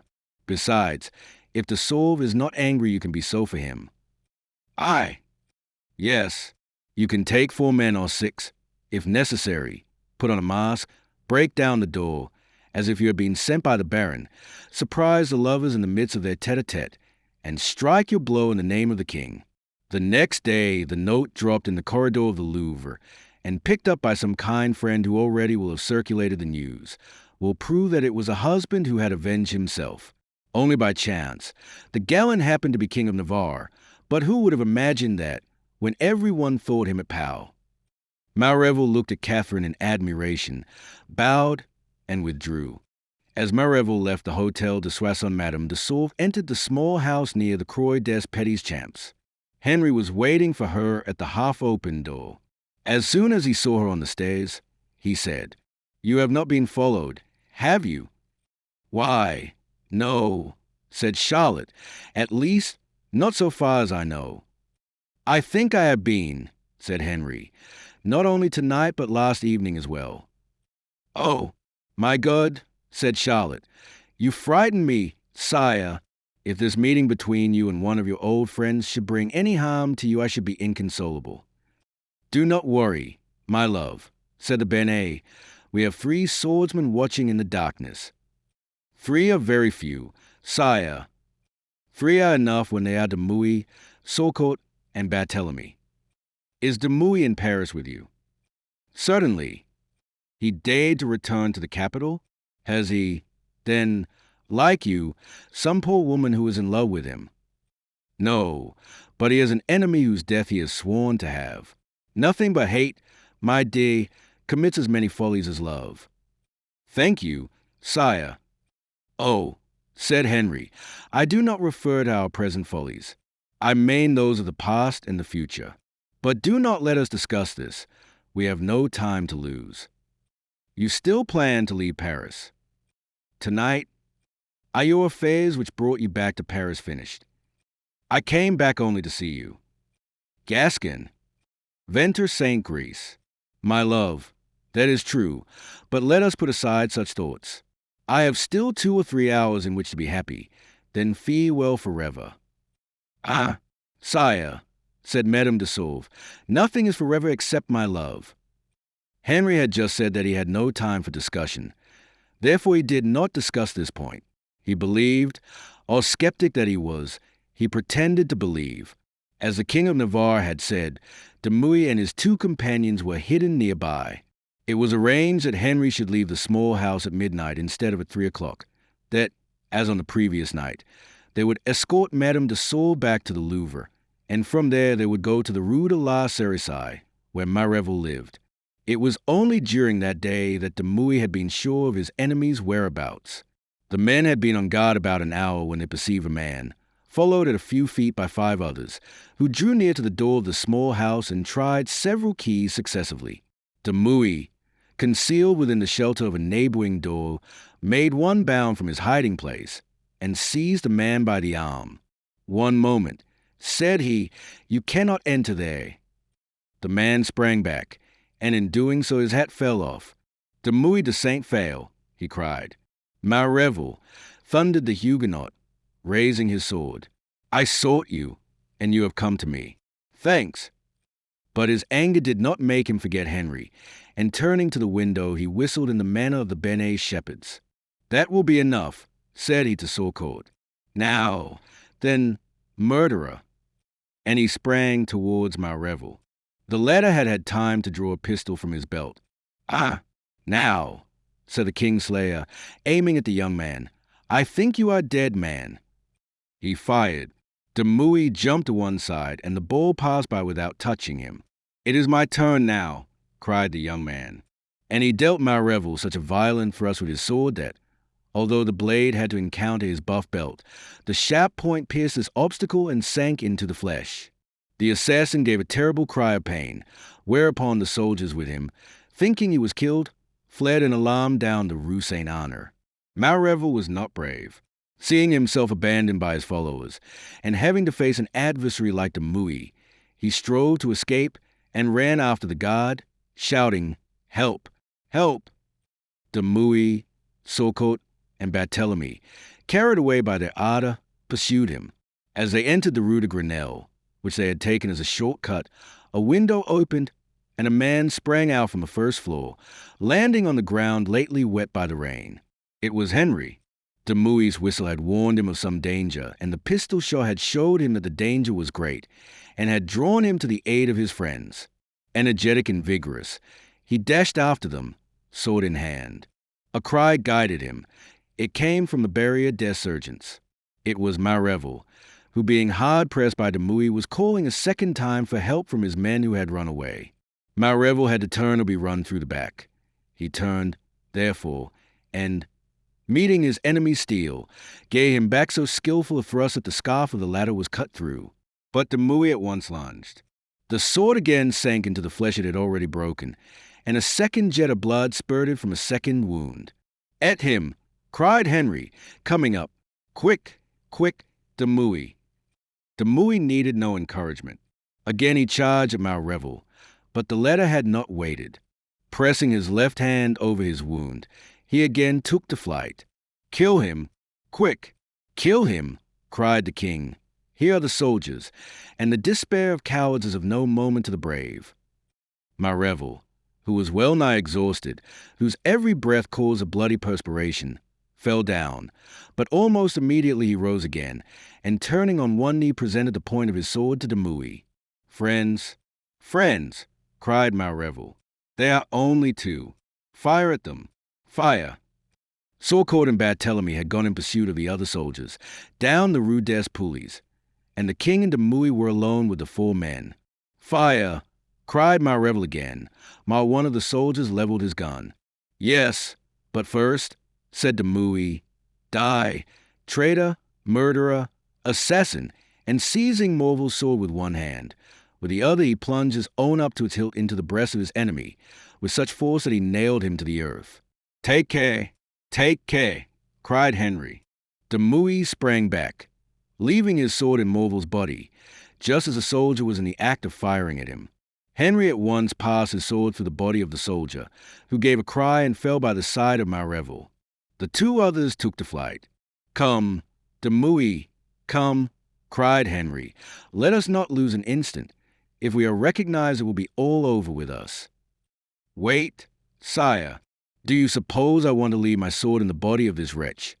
And Demouy approached Marrevel, who lay apparently without sign of life. But just as he took hold of his sword, which was run through Morville's body, the latter raised himself, and with the gun the soldier had dropped fired directly at Demouy's breast.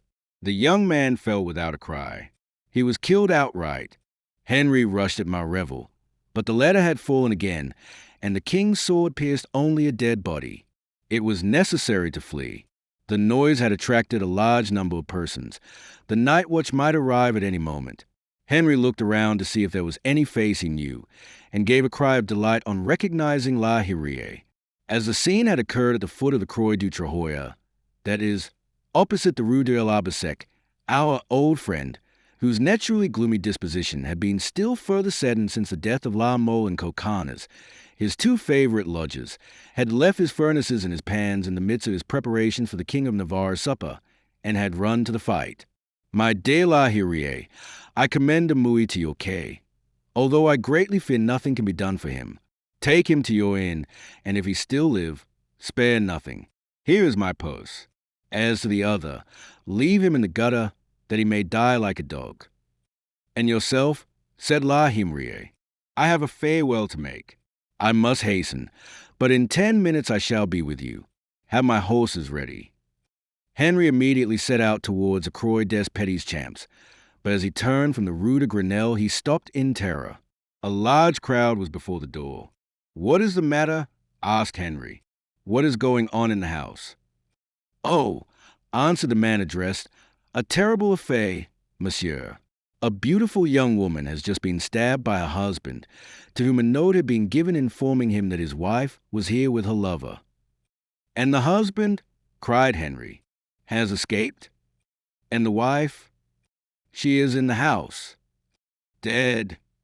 "Not yet, but, thank God, there is scarcely any hope." "Oh," exclaimed Henry, "I am accursed indeed," and he rushed into the house. The room was full of people standing around a bed on which lay poor Charlotte, who had been stabbed twice. Her husband, who had hidden his jealousy for 2 years, had seized this opportunity to avenge himself on her. "Charlotte, Charlotte," cried Henry, pushing through the crowd and falling on his knees before the bed. Charlotte opened her beautiful eyes, already veiled by death, and uttered a cry which caused the blood to flow afresh from her 2 wounds. Making an effort to rise, she said, "Oh, I well knew I could not die without seeing you again." And as if she had waited only for that moment to return to Henry the soul he had so loved, she pressed her lips to the king's forehead, again whispered for a last time, "I love you," and fell back dead. Henry could not remain longer without risking his own life. He drew his dagger, cut a lock of the beautiful blonde hair which he had so often loosened that he might admire its length, and went out sobbing, in the midst of the tears of all present, who did not doubt but that they were weeping for persons of high degree. "Friend, mistress," cried Henry in despair, "all forsake me, all leave me, all fail me at once." "Yes, sire," said a man in a low tone, who had left the group in front of the house, and who had followed Henry, "but you still have a throne." "Renee?" exclaimed Henry. "Yes, sire, Renee, who is watching over you? That scoundrel Marrevel uttered your name as he died. It is known you are in Paris. The archers are hunting for you. Flee, flee. And you say that I shall be king, Renee? I, a fugitive." "Look, sire," said the Florentine, pointing to a brilliant star, which appeared from behind the folds of a black cloud. "It is not I who say so, but the star." Henry heaved a sigh and disappeared in the darkness. End